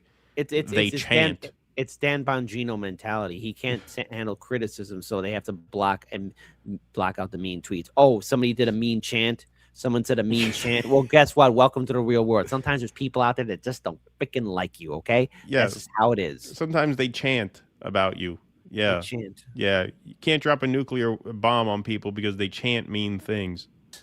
They chant about destroying Israel, which I know Oh, you they don't like chant Israel, about but that. the United States as well. Oh. So if they have a nuclear program that's extremely dangerous, if they're lying in a nuclear deal, what would you do about Iran? You can't go the Obama way. That was Maybe Mamdani should nuke Boston because they chant Yankees suck at Fenway Park. Maybe Oh, we should boy. do that. That's You know, that's very threatening. Those are the start of the Second American Civil War. Yeah, those are disgusting chants. we were duped, we were fooled in that. First of all, the Iran deal, as it's called, entailed constant invasive surveillance in every one of these sites. Oh, come Beyond on. the surveillance, the come IAEA on. could go into every one of these sites Like he and knows. have free Come on. reign Like over he what was knows. Like taking this guy place. fucking knows There was anything. no They had to give movement warnings toward before a they nuclear program. came, Glenn. Tulsi Took this guy 10 years to figure out how to shave his face without cutting himself because of that fucking chin. You know, you run the blade up against that bone, you slice your face open. I got this big old chin, man. Yeah, no, this guy knows. I would love for Greenwald to just ask him about his knowledge of that. Like, this guy knows fucking anything. Gabbard, who is President Trump's director of national intelligence, she's in charge of evaluating the intelligence, said last year under oath that the Iranian government has never made a decision to go and get nuclear weapons. Of course, they have a nuclear program. That's their right under the NPT that they and pretty much every other country except Israel and other countries like the United States have signed. So they're part of the NPT, which means they have inspections. We've been hearing, Rob, for 20 years, Iran is like 10 seconds away from getting the nuclear bomb, and it never happens. It's the same as saying Saddam has weapons of mass destruction. Yep. It's war propaganda. Exactly. There's no evidence for it. There's plenty of evidence that Iran was cheating on the JCPOA, that they were eluding. We had to give how long was the warning we had to give before we went in and inspected Iran's nuclear centrifuges? I mean, we had to tell them before we came in. Or does your guy not have those talking points to send to your teleprompter or Come on, into your ear? he should have that right there in front of him. Be like, Glenn, well, guess what? I got this piece of paper right here. Yep, exactly. Yeah, He doesn't have it because No. he wants to look tough in front of his not only his supervisors, but remember, a lot of these anchors, they're trying to get the more premium primetime slots so they can have the big show and the big cash check. He's trying to think that he can own Glenn Greenwald, but he's failing miserably at this. He ain't going to move up. He's going to be stuck at that desk job for quite some time because he's a guppy. Because he's a guppy and he's got the chin. People Yeah. say Keaton's obsessed with his chin. Of course I'm obsessed with his chin. You tell me this guy would have this job without that chin. He wouldn't have it. Absolutely 0%. I mean, I'm serious about this. I'm not joking. There is 0% chance this guy would be on television were it not for the shape of his chin. Absolutely 0% chance. This guy with a normal man's chin is, scrubbing the bathroom at the studio office if he's lucky. There is absolutely no way this guy gets on TV without that chin. That's why I'm obsessed with that chin, because this is the most obvious DEI hire, if you will, of all time. He's a chin hire. The man is a chin hire. There's no question about it. Absolutely no question about it. But Greenwald is not a chin hire. Nothing against Greenwald's chin. I think he's got a perfectly fine chin. Is he fine? Perfectly good chin. Not really great. Perfectly good chin. Not a great chin. Not a Hall of Fame chin. That's why he has to rely on his smarts to get on TV. Whereas that guy is just a straight up chin hire. But that is the kind of propaganda that if you were old enough to remember the propaganda in the run up to the Iraq war, it was the exact same. Oh, they won't let the inspectors in. Why won't they let the inspectors in? That must mean they have weapons. You get there's no weapons. Same thing. Same exact thing. Same exact thing. Just extraordinary. Extraordinary that anybody falls for this. About half the people who fell for the Iraq war propaganda are falling for this. That is the good news, if there is any. Fewer than half if you count, ground troops, which we will see. We will see if that comes to fruition. But very, very scary. Very, very scary times. All right. I'm gonna copy some super chats over. Kit, that was our final segment of the day. You want to tell people where they can find you over there at Hardlens Media?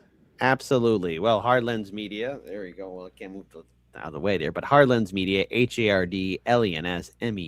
Hardlens Media. We're live Monday, Wednesday, Friday at 9 a.m. Central on YouTube, Rumble, Kick, and X. Sunday mornings at 10 a.m. Central. So 9 a.m. Central, Monday, Wednesday, Friday, 10 a.m. Central, Sunday. And patrons, you get a Saturday morning cartoon show, 10 a.m. Central as well. We do appreciate all the support and people being patron supporters. Like, comment, share, subscribe. We're trying to get a whole bunch of hodgepodge of guests on. I know there's like 2,000 people watching. We recently had Brian McGinnis on, so check out that interview. Brian McGinnis was the Marine who heroically spoke out saying no one wants to die in this war with Iran for Israel. He was an outstanding guest to have on. For some reason, YouTube is suppressing that video. So for all of you watching, go ahead and give it a check out, give it a like, hype up the video, because apparently the algorithm is working hard against independent media. We're on Instagram, Facebook as well, and we do appreciate all the support for people who have been helping out Hardlens Media, especially with our uphill fight that we've been in. But more on that, I'll be talking about that on Wednesday. But nonetheless, I'm glad to be a co-host for you this whole month for Tuesdays coming up, and I'm really looking forward to seeing Jose Vega's debate. And here's hoping that the world doesn't end tonight. But nonetheless, Keaton, you've been a great friend, and thank you for the opportunity to be a co-host on your show. I'm glad to be introduced to your audience again. Of course, man. Thank you so much for filling in. Great to have you with us for Tuesdays this month, and always a pleasure. So Hardlens Media, type that into YouTube, smash that subscribe button over there, please, and thank you very much. Kit Cabello, we'll see you next Tuesday, my man. Thanks so much for making time. Absolutely, and peace to everyone else, and make today count, because if it's the last day, tell somebody you love them, okay? You got it. Thank you, man. Appreciate No problem, you. All right, bye-bye. All right, that's Kit Cabello, everyone. I'll take the rest of these super chats and Rumble rants before we head out of here. Round of applause for Kit in the chat, please, and thank you very much. Vianticus Prime says, just in, Pakistan's PM requests Trump to extend the deadline for 2 weeks and for Iran to open the Hormuz Strait for those 2 weeks. Yeah, is there going to be something? Okay, so if there is a glimmer of hope. So I was going to float this as a possibility, because I think it is a possibility. I think it's a very small possibility. But if there is, let's say I were writing for Racket News and I had to put a positive spin on this somehow, right? Let's say I just got hired to write for Matt Taibbi, and I had to basically convince people that everything was going to be fine, and that this is nothing out of the ordinary. What I would say is that maybe Trump made these over-the-top threats knowing that there was going to be some off-ramp, and if he makes an over-the-top threat, he would be able to then say, after backing out, it was because I made this big threat and I showed strength that they gave me what they already gave him before. That, if I were writing for Racket News, I would write that article. And people would think, oh, Trump has this all under control. That's the only possible off ramp, and by possible I mean 1 in 10,000% chance. So don't get your hopes up. So you're saying there's a chance? That's right. Katrina Gressner, also where the F or Dem leadership opposing this crime against humanity, or calling for impeachment. Well, did Jeffries call for a 25th Amendment today? He made some tweet, but I forgot. There are Democrats who are calling for 25th Amendment. Kana came out, put a video out. Look, all they could do is say they're for it because they're in the minority. Ultimately, it becomes interesting if and when one or two Republicans say they are for it. That is the first domino to fall. That has not happened yet, to my knowledge. Hongyan Jach, my head canon is they're the Hammond Bears now. Thank you. The Anticus Prime. Side note, with all these AI data centers taking over, I can only look at 1982 Trans Am with severe disappointment. Yep. Raven Laz, RFK Jr. If tonight's the end of the world, I'm busting out the heroin, meth, and the pig cum. Going out in the Felcher glory. Good one. Love it. Thank you, Raven Laz. Appreciate that. $1 Million Trooper. All good, Kit. Great minds think alike. Abusive husband is the perfect analogy for Trump's foreign policy misdeeds. Thank you, $1 Million Trooper. Michael Castillo. Guy, do you remember Jay Leno as Chinocchio? I do not. That would have been before my time. But he had a chin on him as well.